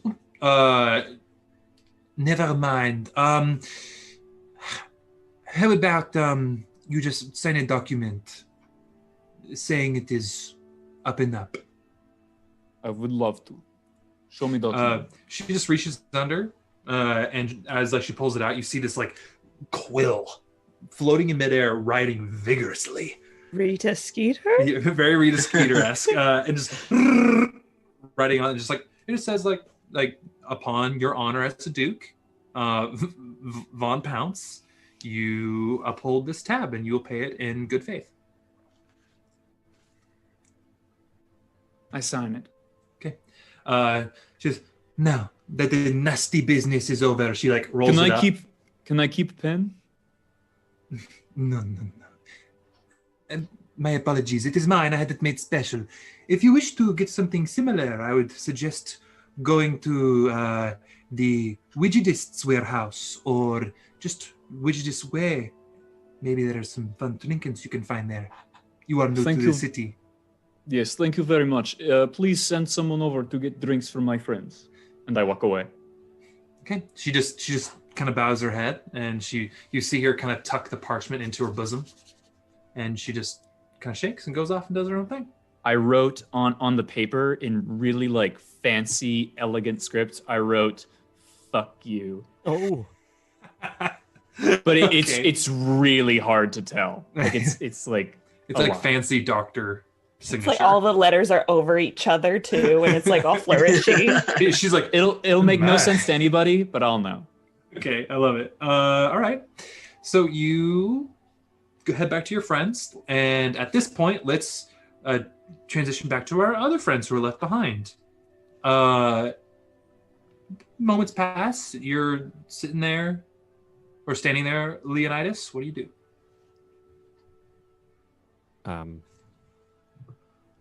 I look down at Callias and I say, have you ever lost someone that you love more than anything in your entire life?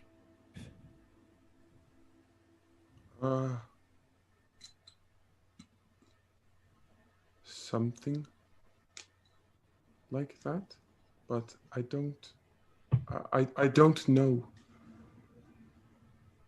Have you? Yes. And is that why you? It's part of it. I have trouble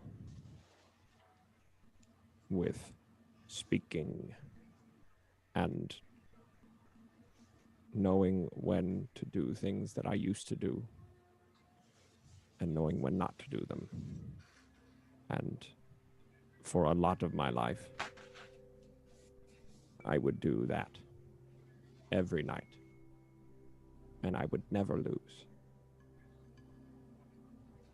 Well, do you like not losing when that is what you win? Sure. But I know that I shouldn't do it. And I know that I need to stop. I'm just so sad and in so much pain that I can't. When I was frustrated, I used to go out and hunt and I would say it was for dinner or for tomorrow's dinner or for a dinner in 3 weeks, but I would just go to hunt. But I think it is important to remember that you shouldn't hunt unless you plan on doing something with the prey. Not to hunt just for the sake of the hunt. I think, I'm sorry, I did not mean to, does that make...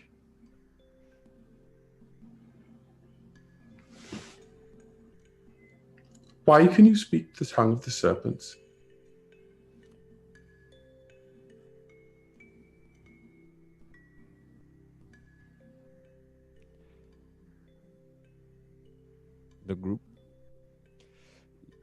The tribe that I grew up in had a man who spoke what we speak. And as a young boy, I had trouble speaking, as I do today. I don't know how to interact with people, and so I hurt them or I fight them because I feel as if that will be better. And he taught me how to do that and in it, but he would only speak to me in that language. So I learned it.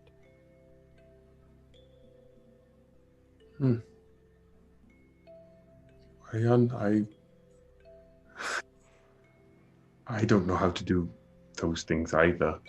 I thought I did, but not here. Not here. I stand up. Maybe we can help each other in getting better at talking and doing all of these things that people seem to do out here. Yes. And please help me find who I'm looking for.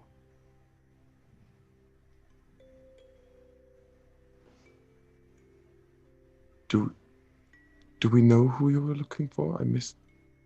And he turns around and starts walking. Oh. Okay. I'm just gonna be at coattails distance as we track up probably the rest of the path. We saw where they You guys walked, make your way? Yeah, Yeah, and you guys kind of know where they're going. You guys make your way and you see there's the switchbacks or there's the elevator.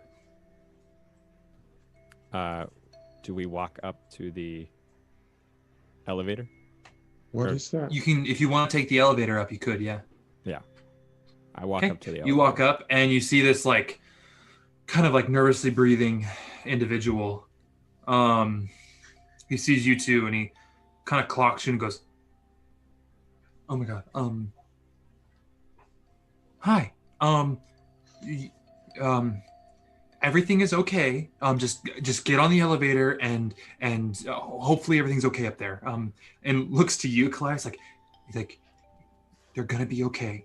They're gonna be fine, all right?" I look at Callias and I go, "Does he seem weird to you?" And this is in Draconic, yeah. Oh, for sure, in front of this guy. We always, I assume that we always are speaking Great, Draconic great. to each other. Yeah. Great, Yeah. perfect. I don't know what he's talking about, but he seems very nervous and a little sweaty. People are nervous around me. All right, let's get on the elevator. What?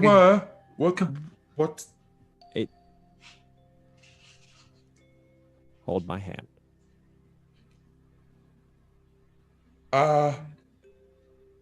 Maybe next time. And I'm just gonna run into the elevator and like put my hands in my cloak. Okay. And as you guys get on the elevator, like you just step on, and the guy's like, "Okay." And you see as you guys start going up, you see him just very much, just like very stressed out. And you guys, 5 minutes. Not a word is spoken on that elevator from any of the three people that are on the elevator. He's not. So there are two. There's an one up above and one below. Oh, okay. And he's just an operator. There's a few other groups of people on there who are just kind of waiting, and they seem to have been waiting for a long time, and very relieved when it started going up. Yes. I definitely am not comfortable with being raised into the air up the side of a cliff on whatever is happening here. So just very... It's just an elevator. You say that as if I'm supposed to know what that means. Well, it will stop eventually. Yes, please. And then we'll get off it. Okay. Okay, 5 minutes and you're up. You guys follow the road towards the Sapphire Brasserie, and you get to the front door with the doorman. Same large, bald Goliath in a nice trim suit. He goes, he sees you, Leonidas. Hello, sir. Terribly sorry. There is a dress code. Okay. You're covered in mud. You're not wrong. I will just turn and look him up and down. And I will start, as much as I think I am able, just patting down the air in front of Leonidas, casting prestidigitation as I go to clean each cubic foot of him. Okay. With it. You like the dust, the mud kind of dries out and turns to dust and falls off, leaving Leonidas kind of poofy, like almost like he just took a bath. But he is no longer muddy, and Archibald looks at him and goes, well, I guess he is meeting the code now.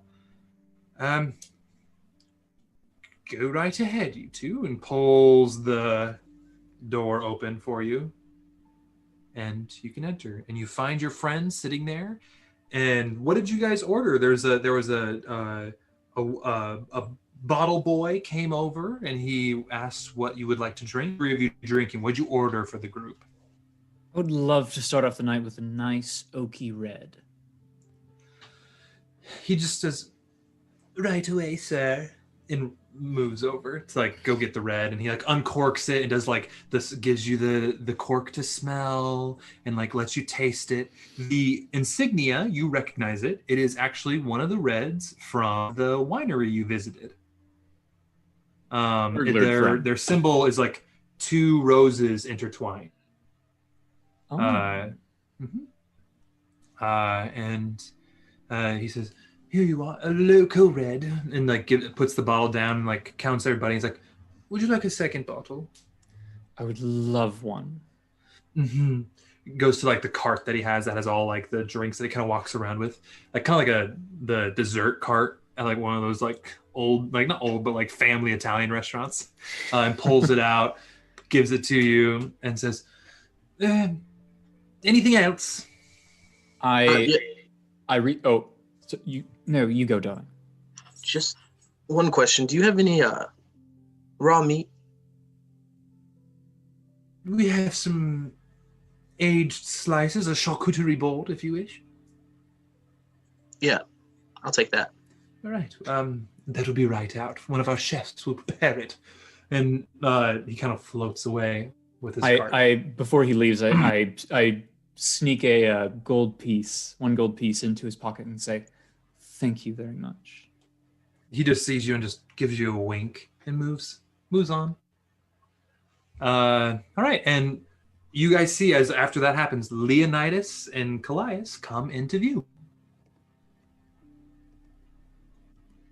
Oi, come sit down. How was your little walk, your little chat? There was something that took us up the wall. Oh, how was Keith? Did he help you? Was he amenable? What happened? Sweaty. Who's key? He was sweat. Good. Mostly. No. If it was the sweaty one, then yes, he was helpful. How are you doing now, Leonidas? I'm fine. I apologize for killing that person. Don't have to happens apologize to to the best me of or us. us. Just apologize to their family. Well, I'll never meet their family. A very good point. Ooh, Never say never. Okay. Well, Callias, I think you might like this more. And I slide a glass with the wine over to them. What color is the wine? It's a deep red.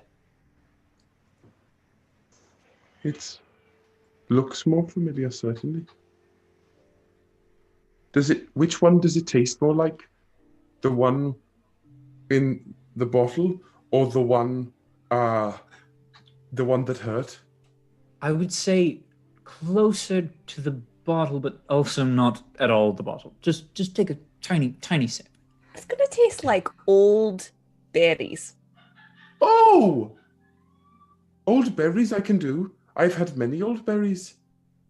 Okay. Yes, old berries. I'll take it and just like, as if it was like a stew or something, like the cup in both hands, like with the stem in the middle, and just like knock a glug of it back.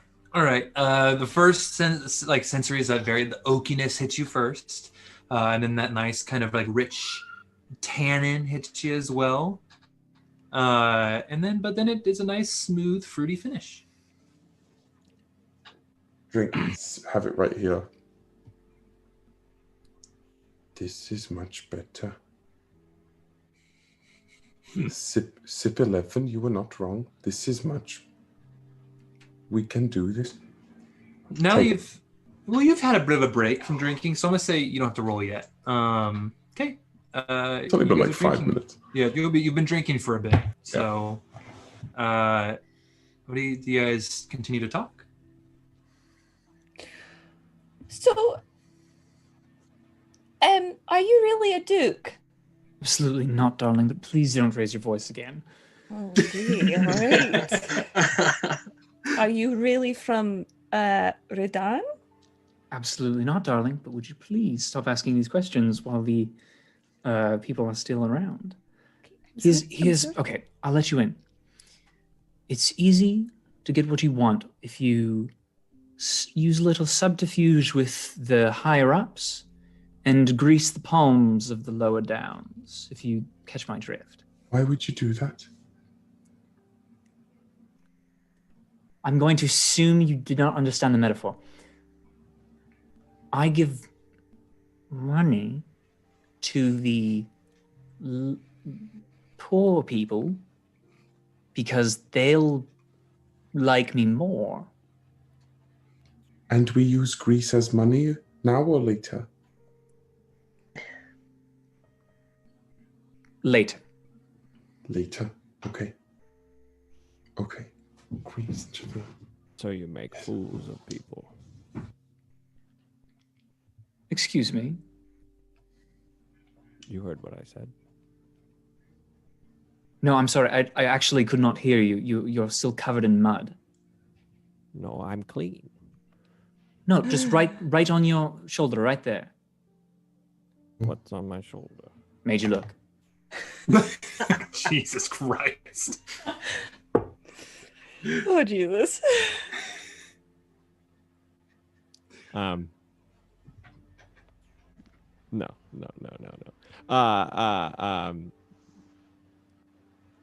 Leonidas just like puts his head down and doesn't say anything. Oh, yikes. So, a toast to this group of people. Ching ching. Here's to getting some money and getting, I don't know, stronger. On an adventure. Yeah, let's go. Thank I feel like I'm going to learn a lot from you all. That's for sure. Seeing all your skill sets. Yes. So what are all of your skill sets? I guess they said that a team is it a well balanced team? That's my question. You Well- can do some kind of both of you can do some kind of magic thing. Are you mages? No. Oh, Right. okay. Don't think so. I am a hunter and a fisher by trade, kinda. The rest is sort of we're working that out as we go. Tradition and whatnot. Yes, hunter. Great. Thank you very much, Calais. And we've already established that you're a duke who can do magic. And you can fight really well. What about you, Ryujin? Besides having lots of booze and avoiding fights unless it's necessary, what other skills do you have? I'm really good with animals. I've got a sleeping pup in my bag right here if you want to see. Ew. And I pull out this wolf pup and show the Yeah. table the wolf pup. Just like Ember like like that. shifts and like kind of moves away a little And bit. Leonidas' head turns up and feels the same and kind of just like shifts a little bit away. It's okay. It won't do anything. It's still young. Also, it's quite scared. I killed its mother in front of it. It was a job. I promise it wasn't out of any kind of mean or animosity. I had to do it. But yeah. I have these two. I have this really cool weapon that I was gifted. It's a double-sided scimitar. It's my life. Can you elaborate on that? Your life? Yeah. So yeah. I personally, I love adventures. I love going places. I love seeing the world, and I trained myself how to fight. And there was one day I would decide I was going on a journey, and I was gifted this weapon, and I was told to take care of it like it was my life. So it is my life. Straightforward. Okay. Do they have a name? The pup or the weapon. Well, both, but preferably the pup. I haven't named the pup yet. And the weapon, I don't know. I wasn't told the name. Well, the pup should have a name at some point. Yeah, if you guys want to help me find a name for it, that'd be great. I wish we could ask it. Well, maybe we'll find someone who can.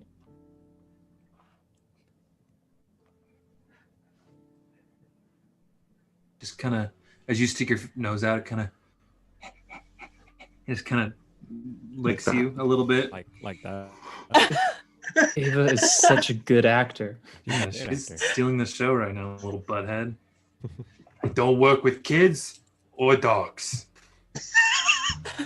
I'm just gonna give the pup a little scritchel behind the ear, if it lets me. It lets you, but like at first, just like it's like, oh, play. It's in that like phase of puppyhood where it's just like everything is great. Oh, okay.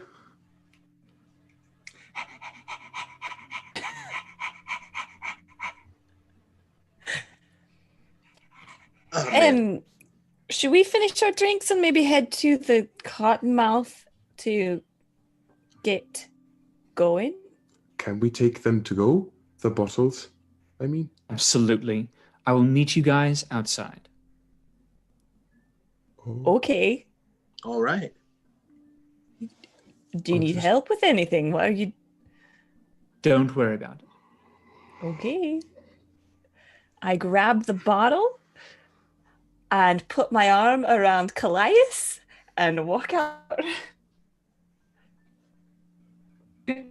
You guys head out. Yeah, I pick Ember. up the pup and I head out. Yep. Stick him back in the bag. Just kind of had his head hanging out like. Ryujin just became a little bit more like Paris Hilton with a bag Yeah, dog. yes. Oh my god. Wow. Ember, what are you doing? So is the proprietor still behind the bar? Yeah, you see she's right now just kind of going. There's a crate of wine bottles have been brought to her with the intertwined rows, and she's unpacking them, like restocking. Not looking at the door. No. Is the doorman like within sight? He is outside. So you do not, from where you are, you do not see him. You see the kind of the vestibule that leads to the door and like maybe a bit of the door, but you do not see Archibald. Well, no one's looking. I cast minor illusion to some like on the other side of the room, like a really, really bad fart sound. Mm-hmm. Like it sounds like somebody just ripped ass. And then I walk out the front door. What's the range on minor illusion, just so I know? Because this is a large domed building. Like it's large. It's like a cheesecake factory size. 30 feet. 30 feet? So 30 feet that way. Yeah, but, like I just away from where I'm about to walk out. okay, and roll me a deception just to see how well, or then do like how we did before, deception and do arcana with it. Like use your spell save or spell modifier with it. Like add my spell modifier? Or Yeah, do go for deception, but instead of adding your proficiency, which I believe is the same for you, add your spell. Gonna be the same because it's yeah. charisma. Yeah, Okay, so just for flavor's sake for me. 10. A 10? You do. It's a little dry. A little dry. Like that was a little wet, actually. Oh, it's not dry. Go to That the was wet. bathroom. Let me tell you. Well, that was what came out, so that's what That it was was. wet. But it gets the attention, and people go, "Oh!" And I power walk out. Somebody just sharded. Somebody needs to see a medical Yeah, that's professional. the kind of part that makes you have to go and check. Nurse, the screens, nurse. Screams. Yeah, you do the fart, the good old gas and gas. You know what I mean? And you head on Scoot. out. I try to make it like seem as though it's coming from a person. Yeah, there's Like, like I aim towards a booth body. over there. Yeah, totally. Somebody and people go, "Oh!" It was actually that couple that were getting the wine bottle. It seemed to be on a date, and you made it seem like the dude shit his pants. Oh my god, nice. Oh man. Some in my eyeball.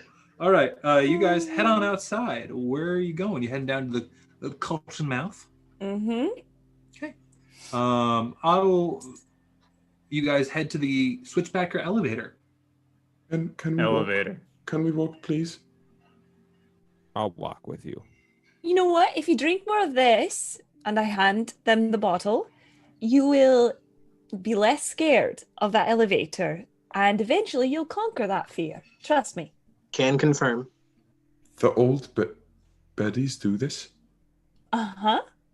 Why was I not doing this back in? It's a dangerous thing to do, though. Okay. I can do that. And I'm Alright. gonna just uncork and like Jesus. We're gonna be drunk for this whole campaign. listen, I You're have iconic. limited experience, Got so it. I'm gonna do what I'm told. Peer pressure. And I'm gonna just like take a good long glug out of the bottle. Great. Okay. Now, as we get on the elevator, okay, places everyone. You, Kleis, look like you're really sad and crying. You might want to give me the wine bottle because you shouldn't probably be holding that. Fair. Lilith, can you pretend to be dead and slung over Leonidas's shoulder? Absolutely. Just shuffle your hair to make sure that he doesn't recognize you. Okay. I'll put my hair down in front of my face. Ryujin, you're doing great. I can help. I'm just gonna again haphazardly pat the air around Lilith and try and cast Prestidigitation to make a bunch of stains somewhere in the region between blood stains and wine stains appear all over her. It non-discriminately, just in everywhere. I like that. Yeah, I'm gonna say use a little bit of the wine to kind of as the base of this prestidigitation, just kind of make it bloom and look like this dark red stains. But I love that. Hell yeah. And I go and stand in front of Leonidas and I say, "Pick me up." Okay. And I pick her up, and I just with one hand, and then swing and put her on my shoulder. All right, everyone. Heads down, mood somber. Don't say anything. Let me handle it. Okay. You guys get to the elevator attendant, and it is a female halfling, and she kind of looks and goes, "Hey, you guys want to take the elevator?" Seeing the body. I'm so sorry. In my mind, we were already going down. Oh, no, you have to pay to go down too. Oh, fuck. I say, do you know a man named Keith? Keith, who works as the other attendant? Yes. I need to speak with him. It is of urgent need. Okay, so urgent that you can't pay? I have already paid so many times today. Look at her. Look at what we've paid. Roll me a deception and a persuasion, please. I'm rolling with you, Minnie. Fuck. Okay, all right, here we go. Persuasion. That's gonna be a 15 for the persuasion and 21 for the deception. Heyo, she failed miserably. So got her crit fail. So she's she kind of sees the bloodstains more and goes, "Oh my god, yeah, please, go talk to Keith. I hope everything's. Oh god." And what is your name? What is your name? Lily. Thank you, Lily. Yeah. Let me just write down that name for myself. Keith and Lily, the elevator people. Nice. You guys step on, and it's a pretty empty one, and she goes, and you start getting tink, tink, tink, tink, tink, roll down. Really empty? Huh? You said is there anyone else here? Pretty empty elevator? There's a couple other individuals, just kind of there's benches on this elevator. It's a large wooden platform that has some benches and stuff, but there's just a couple people there. I'm not paying attention. I remain dead. Okay. And you guys 5 minutes get to the bottom, and as you get to the bottom, the Keith turns around and sees you, and his eyes go. I put my finger up.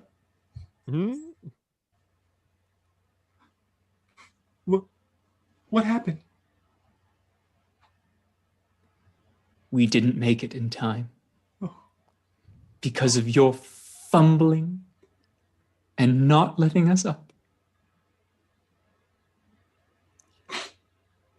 I'm so sorry. Keith, give me a hug. I hug him. I steal his wallet. Oh, fuck. Roll me a sleight of hand, you son of a bitch. Ruthless. What a wild group of people we are. 21. 21. Okay. With a 21, we'll see if he notices. He goes, oh, he's gonna roll with a disadvantage. Oh, and he got on the crit fail.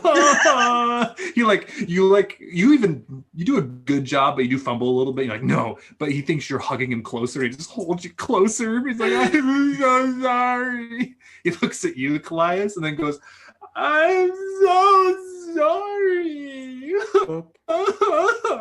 I look him in the eyes and I grab his face and I say, it's okay. But if we ever come back here, please let us through as fast as you can. Agreed? Roll me a persuasion check, you son of a bitch. Dirty 20. Ooh. All right. Yeah. He goes, yeah, okay. Yeah, I'll never hold you up again. And please tell your friends about us because this has been quite harrowing. Okay. Have a good night, Keith. I'll try. You guys just walk away. Keep going. Yes. As we walk, I'm just gonna look at him and just like.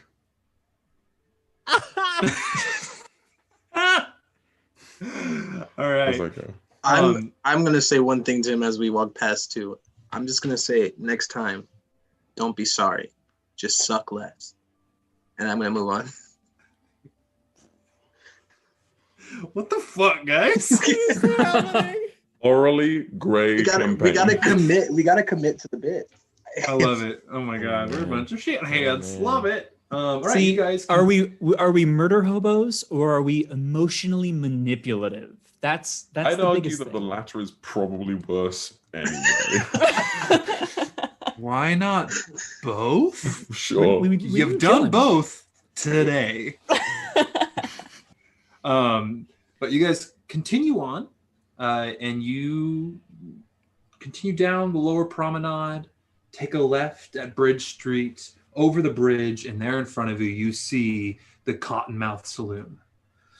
It is a large square building, very much like your classic Western saloon. There's the balcony up top with people hanging out, just drinking on top of it. There's horses that are lashed to the God, what's the word? The horse parking lot. And The stable? it's not a stable. It's like a horse, like a hitch or something. It's where they like wrap the. I think The You want to know bridle what's funny? Is our sister works with horses, and Yeah, if she watches this, she's going to be so ashamed. it's like freaking. I don't know. Like high schools in rural places still have these things. Where it's like Hitching post? Yeah, it's a hitching. Yes, a hitching post. a horse parking lot. A horse parking lot. Mhm. Then there's a couple like there, and it looks busy and alive. The horses? Yes. I You hope guys so. push in, and you see Hugh already sitting there. Has a large table, has a jug of some kind of alcohol, and he sees you guys and he waves. And we'll take a quick break right there, and we'll pick up in like 10 minutes, 15 minutes, just for a pee break and to stretch our legs. And we'll be back in 15 minutes, everybody.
Fuck my butt.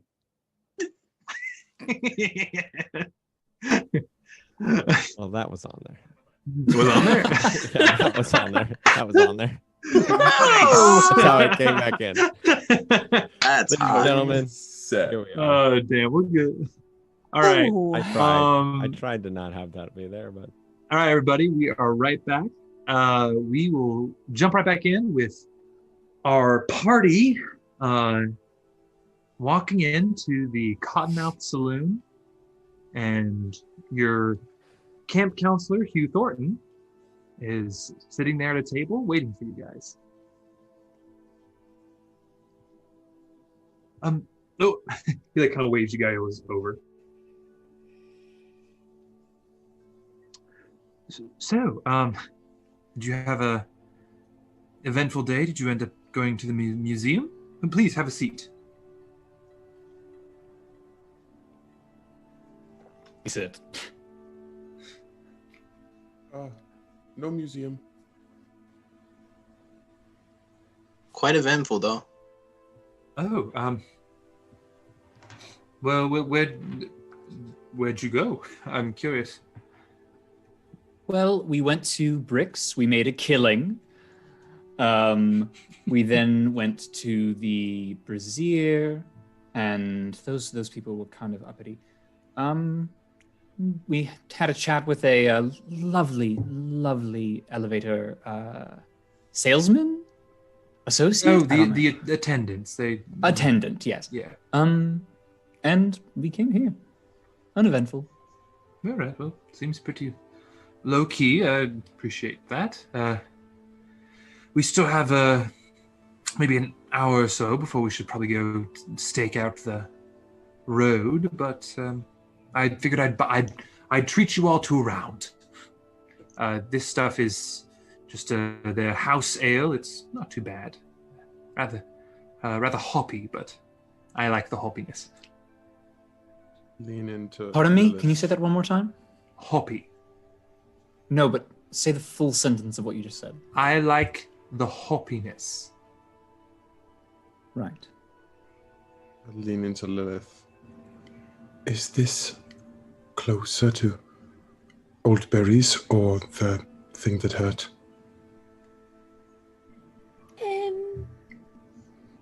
Have you ever had bread? Yes. It's like sour bread. Why would you do that? Sometimes it tastes good, depending on your palate. But bread is not cheese. You don't sour bread to make it better. You throw it to the birds at that point. You know, that's a fair point. Why don't you give it a try? And if you don't like it, that's okay, because you found something that you've really liked. Yes. Yes, I did. Okay. Ale. Yes, ale. Yes.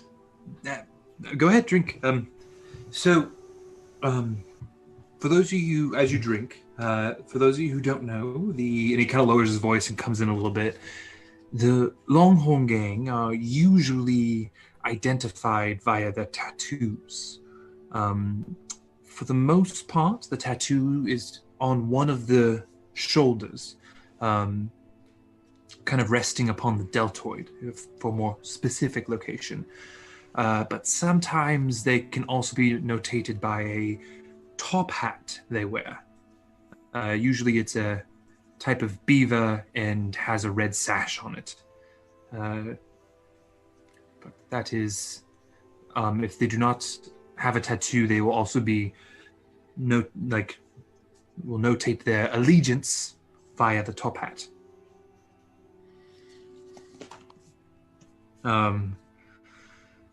Other than that, do you have any questions about what the plan is for the evening? So we're looking for this group, and we will know that it is that group because they're wearing top hats. Yes, or they will have a tattoo of a skull of a bull. So what you're saying is we're wandering about and then accosting people that we think look like the people we're looking for. Now that you say that out loud, I know it does sound rather silly. I'm not actually. I'm in. I'm down to do it. Yes. So the individuals, I'll fill you in. The Longhorn Gang has a lot of influence here in Camden Mesa. They have connections that run deep, and they feel comfortable enough to, even though they are technically a criminal organization, to strut about and act like they own the place, because here, at least in Lower Camden, they do. They are rather secretive of their locations because of their leader is rather paranoid for some reason. But if you see a group of them walking about, they tend to be rather brutish.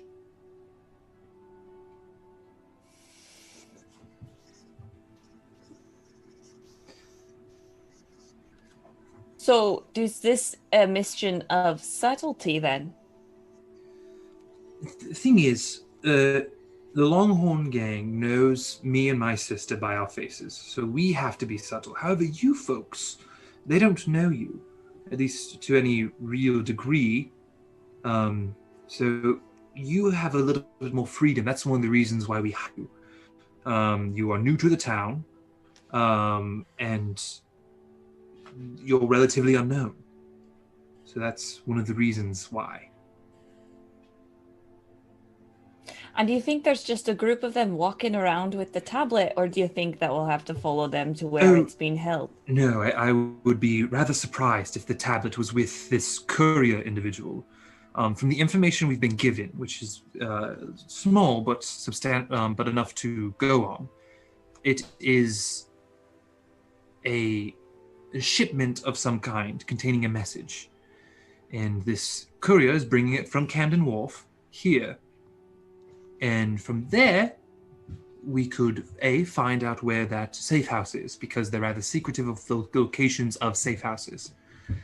And we can also then maybe go into the safe house. We could capture the courier and interrogate them. Really any sort of option. I was kind of going to leave that to you to figure out exactly how you want to do that. Excuse me, is the end goal just the tablet, or are you seeking to hunt two flocks with one arrow? Well, if it was up to me, I would be happy if we were to take this safe house out of commission. It's one less pawn on the chessboard. But if it is safer just to do a quick snatch and grab of the courier, I'm also very okay with that. A bit of both. So shall we head out now, in a little bit? Yes, I mean, we have a bit of time. Let's finish our ale. There's actually rather good music going to be played here in a little bit, and I'd like to at least hear it. The first song. Are you a music connoisseur? I enjoy arts. I spent some time working at the Citadel, the Gilded Citadel. I was an archivist there for a moment. And it was always appreciative to find an old piece of music, and then there's individuals at the Citadel who we would then go to, and they would transpose it for us in either our modern sort of styling or anything like that. And it was nice, and I grew quite a fondness for it. So yes, I am a connoisseur, I wouldn't necessarily say, because I couldn't tell you that, oh yes, I like this type of music more than this. I enjoy hearing it.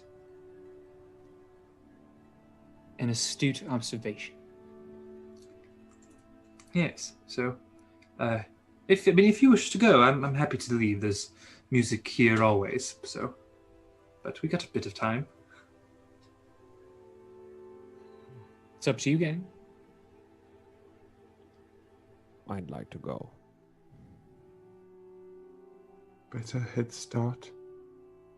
Perhaps. Yeah, I agree. Really? That's correct. I understand. Yes. Probably best to relax when there isn't a job afoot. So. Next one, drinks are on me, and we'll have some fun here. Well, if you would like to stay and just catch up with us later.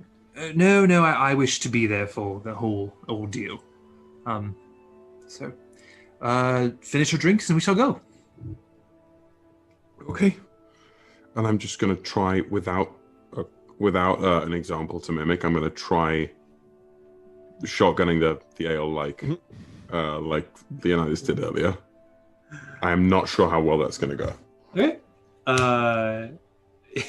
Roll me because you've been drinking quite a bit, and there's been like a bit of walking in between each place. So, just roll me a Constitution saving throw for you, Callias. Mm-hmm. I slide my ale over to Leonidas. You look like you need a lot to get you going, so here, you can have mine. That's a 7. You are buzzed. You have a good, like, your brain's a little foggy. I'm going to say, if you cast a spell, you're going to have disadvantage for the table. Ooh. And by you roll twice and take... Yeah. Okay. Actually, no, I lied. It's your range is going to be doubled. So instead of just rolling a 1? If you roll a 2 or a 1. Okay. Okay. While you are... Sure. Yeah, it's a little more of a chance for this level of drunkenness. Sounds the same. Right. Okay. So I just sort of finish,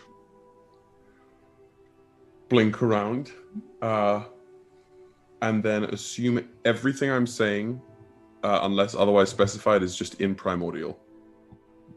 Wait a second. Any of us speak that? This one is a little different. This one, I think it places middling on the scale. Definitely old berries are better, but this goes down like water, most like water of the 3. I think Lilith, we broke what did them. you put in his drink? What did you I put in his didn't drink? put anything in his drink. Callias, I can't Can someone get this understand you. guy water? I can't understand you, Callias. Fine. I am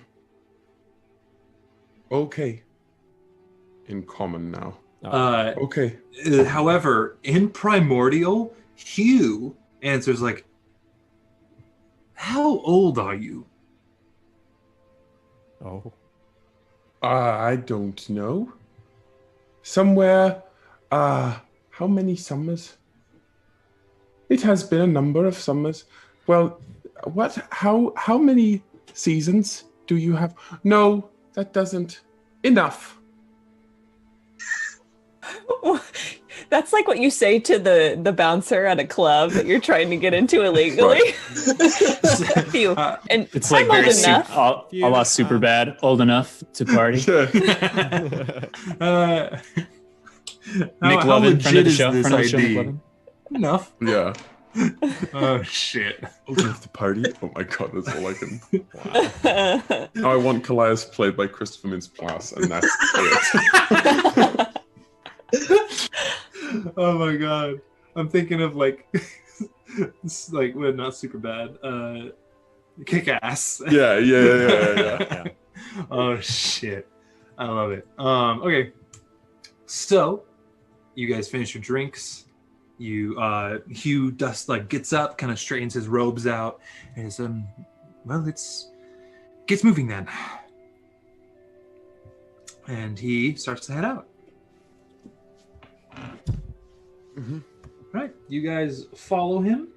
It's not a long walk. You guys walk out of the saloon. You take a left onto Bridge Street. Follow just a little bit, and then there's West Bank, the West Bank Lane, and take a left on that, and continue down the west bank of the river. Followed a bit. It's kind of getting a little bit later at night by this point. You guys have kind of taken your time at every bar, and there's some time that we didn't account for there.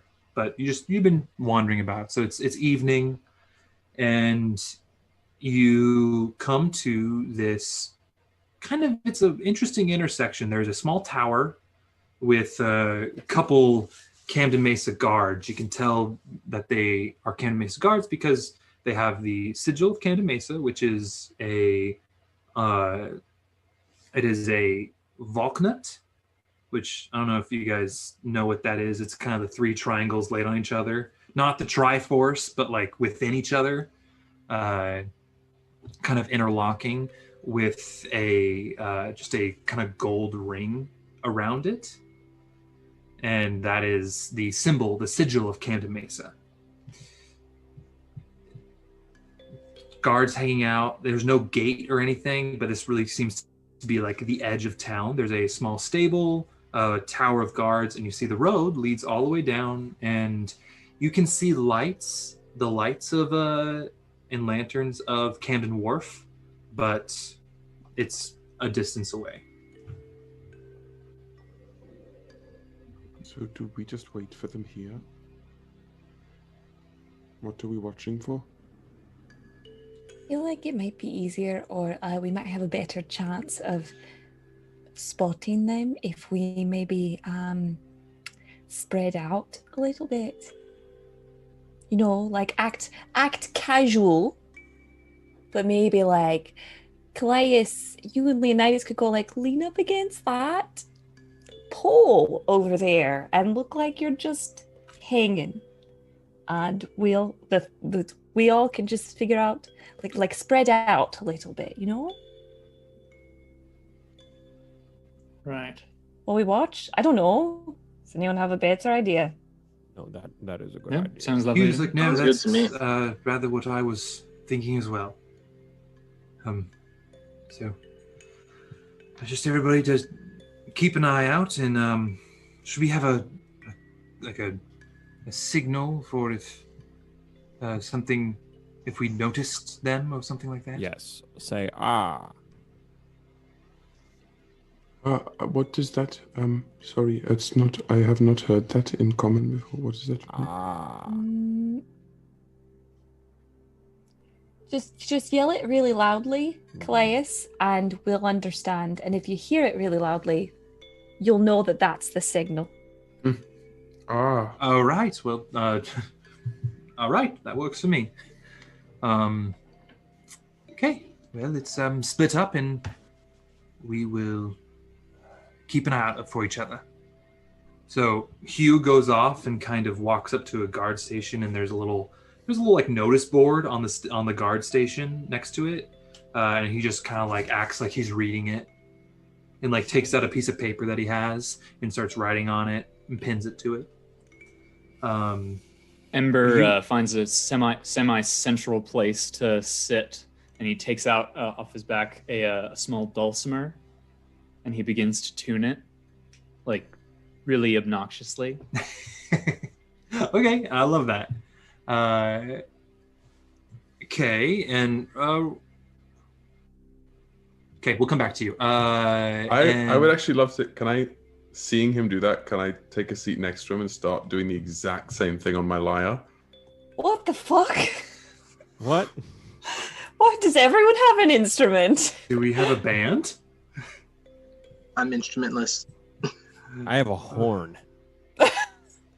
Okay. I have a whistle. But it's for sure one of those horns that doesn't, it's a French horn without buttons. So it's like a hunting horn? Like a hunting horn that has. So you can go up like, what, 3 notes? Yeah, you can, whatever you do the Not notes. even. It's got 1 note. Well, no, you can like octave that's it, right? true. Yeah. Yeah, you can like change your embouchure, but Yeah, great. So, Callias, you take out your lyre and tune it with him. Leonidas, what are you doing? I'm not near them.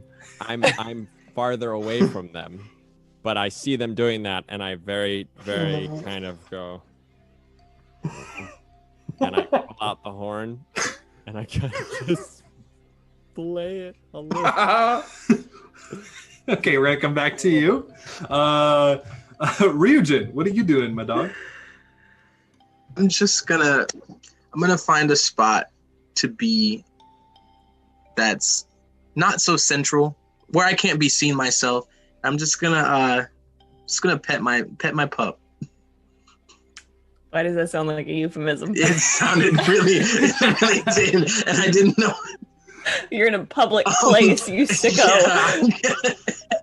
All right, I still love it.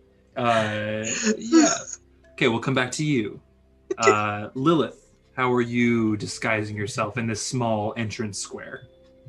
I look at all these fools with their instruments and then kind of like side eye my violin on my back, and I'm like, absolutely not. And I walk over to like a little curb, and I sit down and pull out a journal, and I'm going to just start drawing. And I'm going to start drawing Callias and Amber in their tomfoolery, but it's not very good drawing because I'm trying to listen and watch for people. Okay. Okay, for all of the instrument playing individuals, this is a sound hellscape. I want you to roll me a performance check. And this is going to inform how well you do is going to inform your stealth check down the road. I will say, Ember cannot play the dulcimer. Oh, neither can he is going to continue to tune it for the duration. Okay. Oh, you're that dude at the party with the guitar. I can't get like this guitar. I can't get drop G, guys. I'm trying to get that. Anyway, here's Wonderwall. Yeah, literally that guy. And Leonidas really doesn't know how to use the horn. He just has it. So it's just him with his lips going. This is where the whole like Bards of New York thing comes in. I, however, I do play the lyre. This is one of the things that I do. As Callias starts to play, I will let them go, and then every once in a while kind of like pluck to see if I'm in tune, but probably not. Okay. I rolled a 1.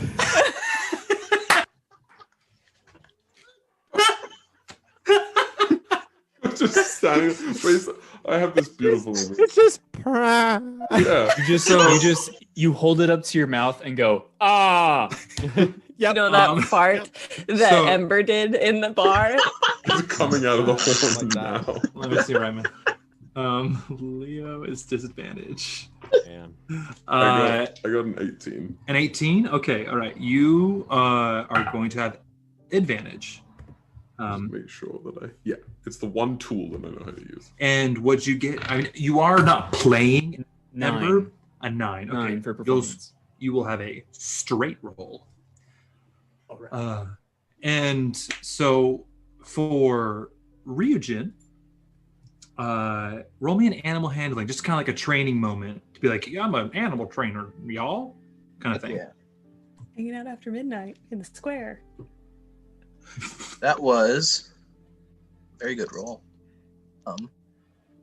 Let me. Hello. Sorry, my character sheet was not working for a second. All right, here we go. That is a 22.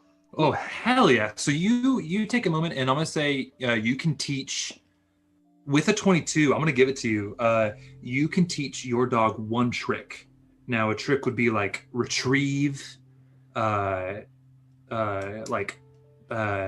you basically can like tell your dog to do like a simple task. So I'm gonna let you come up with what that is and just write that down on your character sheet somewhere. And yeah, that's yours. But you're gonna have advantage on your stealth check coming up. Amazing. All right. And Lilith, I want you to roll me, just for like the idea of drawing, a perception check to see for your art what you see. What do you perceive for your art? What do I perceive? Yeah, what do you perceive? Oh, okay. That's a 13. 13. All right. Mhm. You will have a straight roll, but you're just kind of like watching, and you kind of are able to find a few of the more subtle moments that you were able to capture in your little drawing that you have. So yeah, it's neutral. All right. So the scene begins. Ember takes out his mandolin. What is it? It's a dulcimer. A dulcimer, which is like a guitar type thing, right? Yeah. Kind of guitar-y. Like a mandolin. Oh, I always think plink thing. The thing that's a kalimba, isn't it? Never mind. You know, like Wait, medieval clink, instrument, clink, clink. like a xylophone. No. I The will- thing that they play at the Avatar's love Oh. theme. No, that's a the finger keyboard. It I has a will name. I will Well- say, Ember does not know what it's called, so it's Okay. Yeah, the stringy thingy that you play. Yeah. Yeah, so you start like tuning it to where we're like, oh, that sounds kind of like a nice note together. You just kind of keep doing that. Callias, you sit down and you're like, and like as he continues to, you have more of a knowledge of music, being in from where you come from. It was like really one of the main forms of entertainment, and you were able to kind of pick out the like counter melodies or like balance out his continually changing of the key and the tuning to kind of just like complement it a little bit. And sometimes it doesn't work, but sometimes it does. And it's rather nice. And then the occasional. And then it's like you're sitting in, this brings it back to New York, like you're sitting in one of the parks and all the people are playing there, all the buskers are playing, and you have the one person who really shouldn't be playing. And it's like and people are like, ah. And it's like, sorry. It's more of a didgeridoo sound. Yeah, Yeah. it's not even. But apart from the horn every once in a while, and like sometimes you'll just like kind of like polish it and just make it look nice. It's brings more of an atmosphere to this kind of entrance to the city. Ryujin, you are training your wolf, just kind of getting to know it. And it will follow a command for you. I won't ask you to, if you don't know what it is yet. You don't have to share unless you do. Yeah, I do. Oh, show me. Then tell us. Yeah, I taught my little wolf pup how to play dead. Oh. Okay. Awesome. So like describe it for me, please. lay down like I killed your mom. Yeah, just like your mom. yeah, that's it. That's exactly it. All right. You say like act like your mom, and it just lies down on the ground. Yep. I love that. Okay. That's That's awesome. Jesus Christ. Yeah. And Lilith, you find a nice corner and you sketch out this whole scene that you see in your journal as a keepsake. Time goes by. I need everybody to roll me a stealth check, please. Yeah, so Leonidas, do you have disadvantage? I already have disadvantage on stealth, so it's just. Oh, true, because your armor. Yeah, even just regular disadvantage. Okay. Callias, you have advantage. Ember, your straight roll. Ryujin, you have advantage. Lilith, your straight roll. Wow.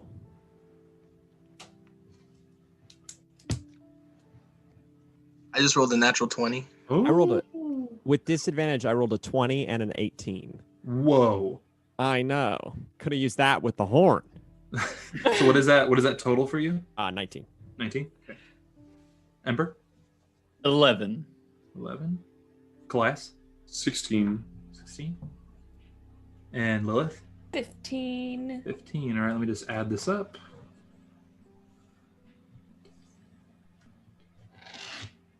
Mm-hmm.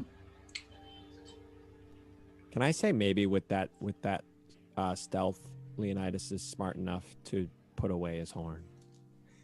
I'll let you. You just are kind of like they're cleaning it. Okay. So you're able to kind of lay low, and people are like, "Oh, he's done playing." So you were practically just spitting in it for like however long we've been standing. So your total, and this is something we didn't talk about, but for group stealth, there's going to be a number that you are all going to have to reach collectively to succeed, and you all have. So you beat that number with all those rolls. That's how I'm going to do group stealth here. Do crit fails? How to crit?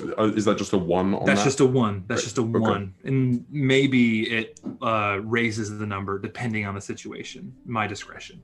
But just so everybody knows, that's how I'm going to do group stealth. Is there's a number that you have to beat, or if another group is rolling a perception, you have to get higher than their perception. Just so it kind of makes it fun. Beep beep beep. Welcome to New York. The Bards? The Bards in New York. Okay, so time goes by. You guys have blended in. You've kind of taken some time. The lanterns are all lit. And there's a nice kind of orange glow everywhere. Roll me perception checks to see what you see.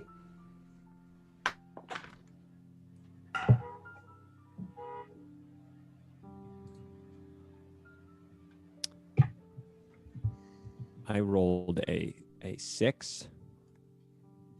6, okay. It's a 19 Ember? for me. Oh, Lit, sorry. all right. Ember? Natural 20. Ooh. Lit. Lilith? 12. 12. And Callias? 15. 15. All right. It's all really good. Natural 20. I'm going to give it to you. With the higher ones, though, you see an individual riding on a horse, just kind of a slow canter. And as they enter in, they check in with the guards. And something that you see, Ember, is a bit of coin, a little small purse be exchanged between the rider and the guard. The guard then waves the rider on, and they just start a very slow canter, just down the road. I think canter's slow for horses. I should look this up. Sorry, Whitney, my sister. Trot probably is where you're a at. trot. Trot is. It's a slow trot. But with the natural 20, you do get this. You see they're wearing a top hat with a red sash. That's pretty easy to see for everybody, but you do see kind of in the vicinity that they come in and they enter, a few individuals that have sleeves pulled down, but you notice at one point somebody kind of stretched and it came up and you saw the bull skull tattoo on their shoulder. In the building that they entered? Just in the square that you're in. Just basically doing the same thing you are. You clock them, and you clock the person on the horse, and you see them kind of all just keeping an eye on the person on the horse, being casual about it, but they see them. And then as the horse kind of goes by, they all start to move and just kind of slowly follow. I make eye contact with my friends and I point. Let's go. Leonidas didn't see it, so he goes. Signal? There is a signal. Ah. I wasn't. If we're all looking at each other, just go. Just follow. What? I was waiting for the signal. Ah. Okay, we gotta. Oh, I'm assuming all of this is like conveyed yards away from each other. Like, let's go. I'll give it to you. You guys convey that that's the person, and with those, all the people kind of notice at least the horse with the person on it. And one last thing about the horse: there is a small, looks like a saddlebags on the side of it that are full with something. Like they are full saddlebags. Oh. Dogs say hi, There's everybody. There's a dog in the saddle. That's Ryujin's dog. That's the response to being told lie like your mother.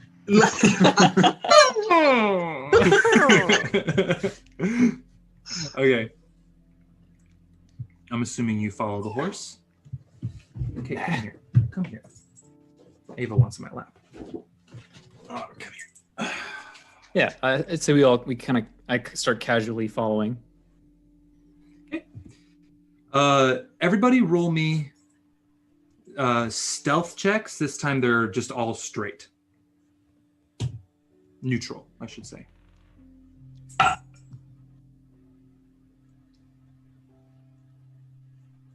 21. 21, okay. I got a 15. 15, okay. I also got a 15. Okay. It's a 23 from me. Okay. I, the rogue, got 12.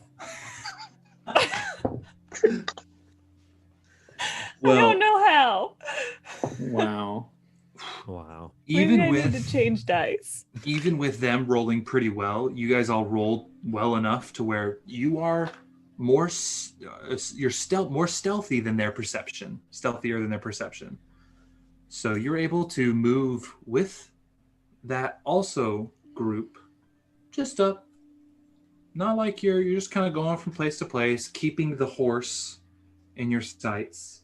And the horse goes up Westbank Lane a bit and takes a right on Viper Row, which is one of the outermost main roads of the city. On a scale of 1 to a little bit downtrodden, where is Viper Row? Viper Row, it is more spread out. So there's some of the wooden places are larger because there's just more room, and it's kind of the outskirts of the built city.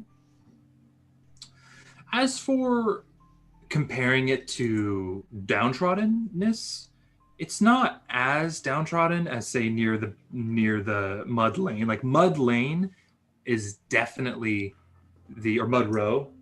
No, Mud Lane. Mud Lane is definitely like the shanty town area because it's just the mud. Further out, you're getting more towards like maybe the fields, and there's maybe a little bit of like gardens and agriculture because of the river. Mm-hmm.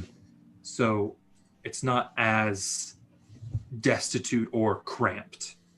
It's think of it like if it's olden times New York, you're going a little bit like you're in Brooklyn now. You went across the road to Brooklyn, and it's not like 5 points. Okay. Yeah.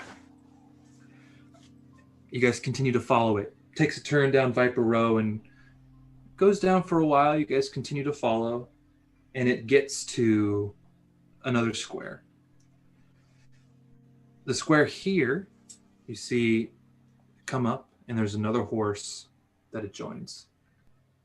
And you see them kind of look at each other, exchange some words. If you're rolling perception checks, maybe I will let you know what they say. Spicy. God damn it. Hey, buddy. I love you too, man. That's He's just looking at the fucking sky. What do we all get? Class? 19. 19? And Ember? 21. Okay. Region? That's a dirty 20. Lit. Leonidas? 7. Damn it. And Lilith? 22. 22. Awesome. Yeah. So you guys, you go again. You are able to get higher, you don't get everything unless, did I get a natural 20 in there? I don't think so. No. Wait, what was the highest one? I forgot. 22. 22. Yeah, you don't hear you don't hear the whole thing, but you hear the one you're following say, "I'm awfully parched. Do you have a drink?" I'm awfully parched, or I'm off the parch? I'm awfully parched. Do you have a drink? What does off the parch mean? Off the parch. I'm off the parch. Do you have a Right, drink? you could have have a been drink? from Bass. Could have been from Bass. Yeah, I'm off the parch. off That's the not the parch. code. I don't know what I'm it is. off. I'm off the parch. Oh my god. Okay, we're just sending in a madness. No. We're hitting 3.5 hours into out for lunch. Okay. You see the other one reply. You not hear what they say with those rolls. And the one that you've been following reaches back, takes off the saddlebag that has, it looks like 3 compartments on each side, and hands it to the other person on horseback, and they put it on their horse. And all the dogs want to be on my lap. God. They both want to be on my lap right now. They're And gonna be the stars of the show. Yep, Yeah. they're the stars of the show, Bailey and Ava. And you guys see the other horse, the one that you've been following, leave the city down Bridge Street and head east. And the other one continue west down Bridge Street. I turn and I look at Hugh. Yeah, Oh, Hugh. it's Hugh. Hugh. I turn it and I look at him and I'm like, so do we want information or I kind of like he like kind of like walks up next to you as you guys are like kind of just like hanging out, being all stealthy to kind of make it low key. He says, I think we should follow the one who has the package. But do we want the package or do we want the information about the package? We want the Probably package. get both from that person with the package. I would think the package is going to the safe house. Can you tell we've never done this before, Hugh? Well, I'm just saying that gentleman is not going to be followed by the other gentleman. They are following the package. So I was wondering if we wanted to get information, we would go after the non-followed gentleman. But we can absolutely go where everyone is. It's like, shh. Okay, let's go. My vote is to follow the package. Okay, Yeah, let's are go. we just gonna follow him with like a horde of people drunk? You'll disperse. We're drunk. We're drunk. They know. Scatter. Scatter. Okay, you guys continue down Bridge Street. I need you to roll me a stealth check for that. Dang, yeah. I'm rolling so well. Okay. Oh, Daniel. Oh, and I have disadvantage. Well, great. That's grand. Oh, you don't have disadvantage anymore. No, I do on stealth. Oh shit, you're right. Clunkety clunkety clunk. Clunkety clunkety clunk. Looking up to the sky. That's a 14 from Kalias. So 17 from Ryujin. All right, I'm gonna need that. So 14 from Kalias, 17 from Eugen. A 25 9. Oh, sorry, from go ahead. Lilith. Wow. Oh, A 9 from Leonidas. the rogue is back at it. 22 from Ember. Okay, I'm gonna say you guys beat them. I don't have to add that up. You guys are able to again beat the collective perception of the guard. You continue down Bridge Street. You pass the Cottonmouth Saloon. Again, this horse is just a very small, like now it's just a whatever the slowest version of horse riding is. Just like goom goom goom goom goom goom goom goom. 2 coconuts. You head over the bridge, and they take a right down Mud Lane. They continue down Mud Lane, and they get to where the the little small lake turns and like feeds into the river to the coast, and there is another horse. Somebody riding another horse. They just waiting there, or like what's? They kind of pass on the roads going opposite directions, and they stop. They acknowledge each other. Words are exchanged, and roll me perception checks to see if you hear the whole exchange. Oh, Daniel. Oh.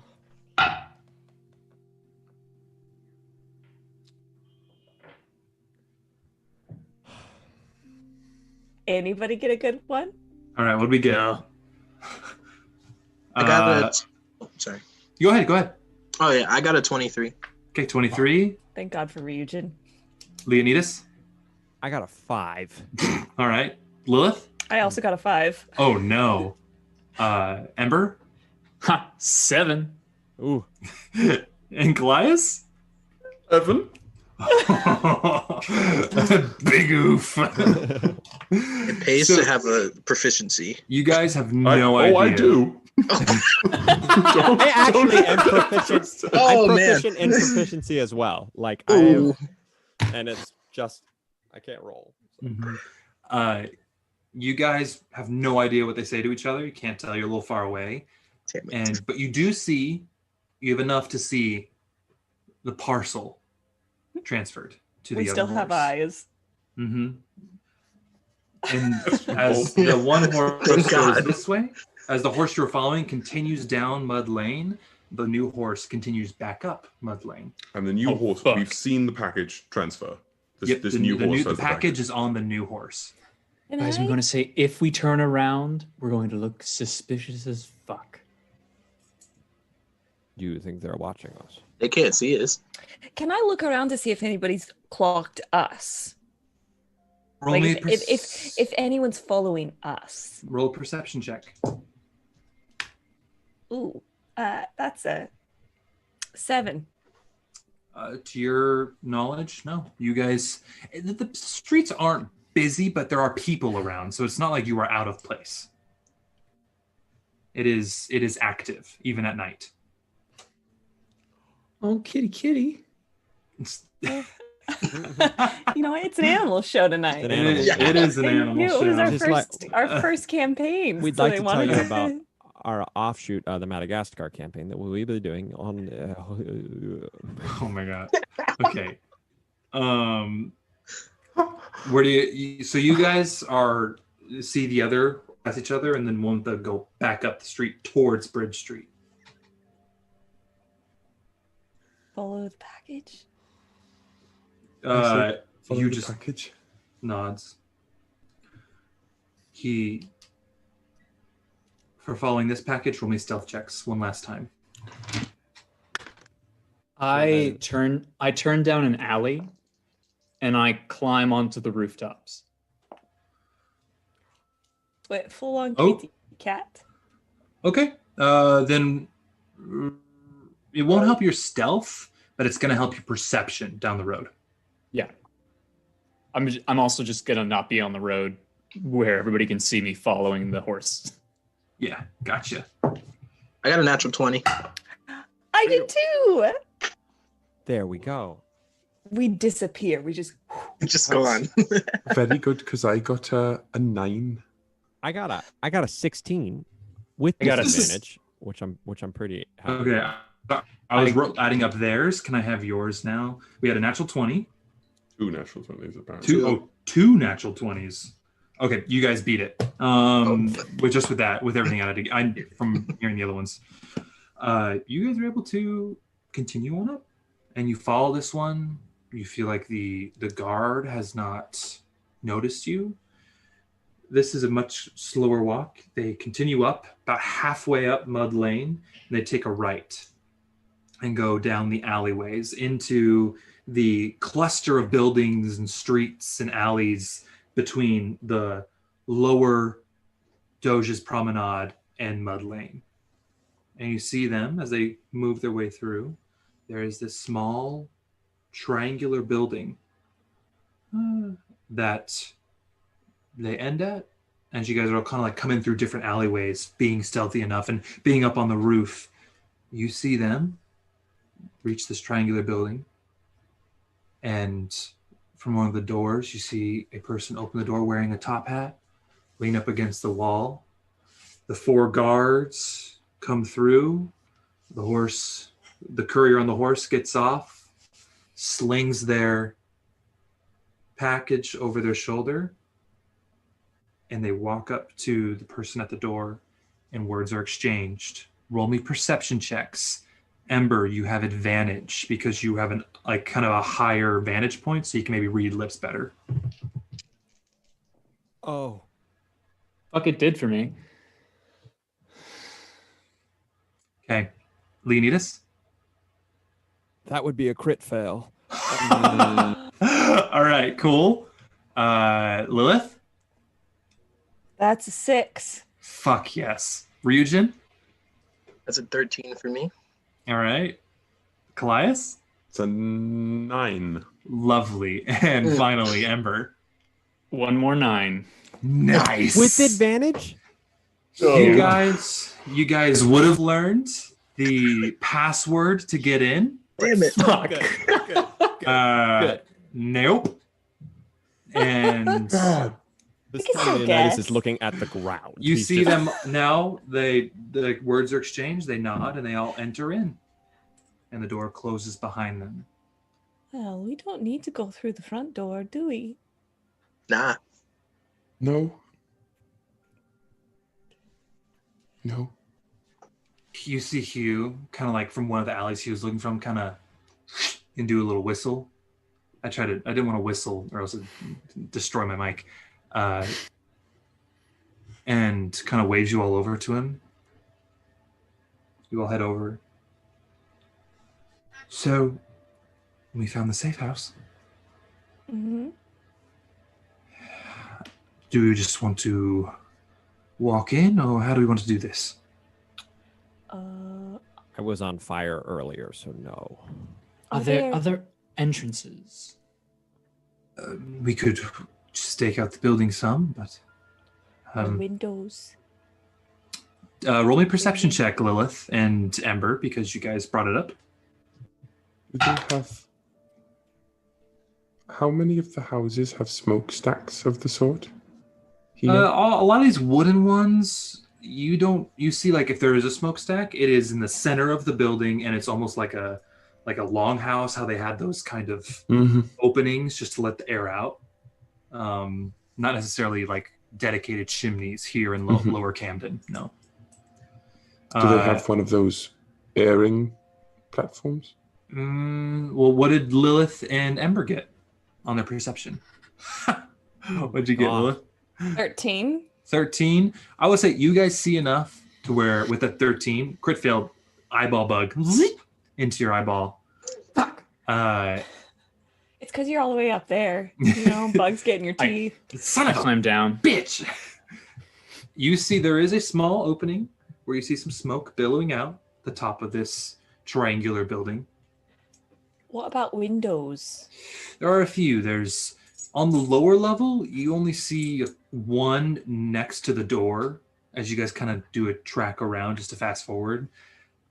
On the upper levels, because it seems to be like a 3-story building, there is a set of like kind of large double windows on the top level, and then 2 small windows that maybe Ember could fit in on the second level. Thank you.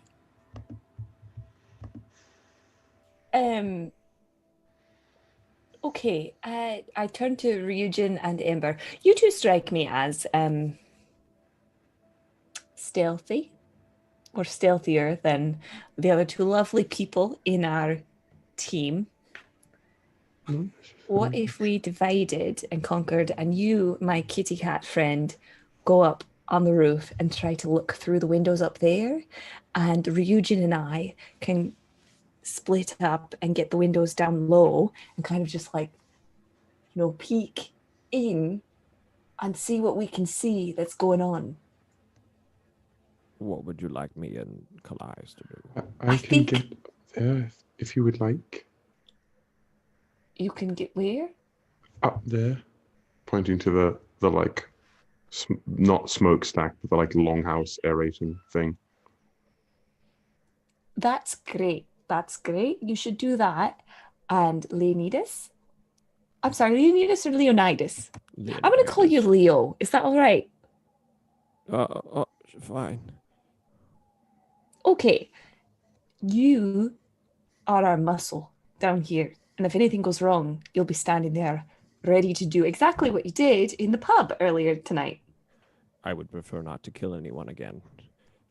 You know what? You don't have to kill anyone. Just No. So on the job, we have no kill policy, but at a local establishment, we just lop off heads. Is that where we're at? About it. Can we please move on? I'll kill someone if I need to. All right. That's all I wanted to hear. We'll talk about the moral backwardsness of this group later. Does that sound good to everyone? Should we do? Let's do a little investigating. All right. And break. Okay. So as you guys split up and move towards the safe house, we are going to end our session here this evening, and we will pick up the infiltration of the the safe house next week, all together with Bards of New York. Brilliant. The Assassin's Creed quest. Awesome. Yeah, guys, We did it. hell Session yeah! 1. Session 1. This is so fun. Oh my god. Yeah. Wait, were we recording? Oh no. Fuck. Oh. In Let's fact, do it we've again. been doing this only for ourselves. We haven't been on Twitch for almost 4 We'll hours. fix it in post. We'll fix it in post. Yeah, we'll just rewrite it in the Yeah, script. we'll rewrite it in post. Hey, thank you everyone yeah. who is watching. Yeah. Hell yeah, who stuck Thank with you us. so much. Thank you I all know some of 31 my of players you. are Thank you. Wonderful. Cheers. Yeah, and like we said at the beginning, stay tuned with our social medias and tell your friends. And Check out our website. Yeah, check out if you want to play D&D, 3 of our lovely players would love to DM for you. And speaking as somebody who's been a player in all 3 of their campaigns, they're all wonderful. Bards of New York.com. Bardsofny.com. Bardsofny.com. Yeah. Oh, that's, There's also a birdsofnewyork.com. Don't get that confused. They are nice though. we have to change the. and We'll make just- sure those links are accurate. Just so everybody is aware, we are also, for all you subs, because I saw so many gifting subs happen in the chat today, we are working and figuring out what we are going to do for the different tiers and for our subscribers.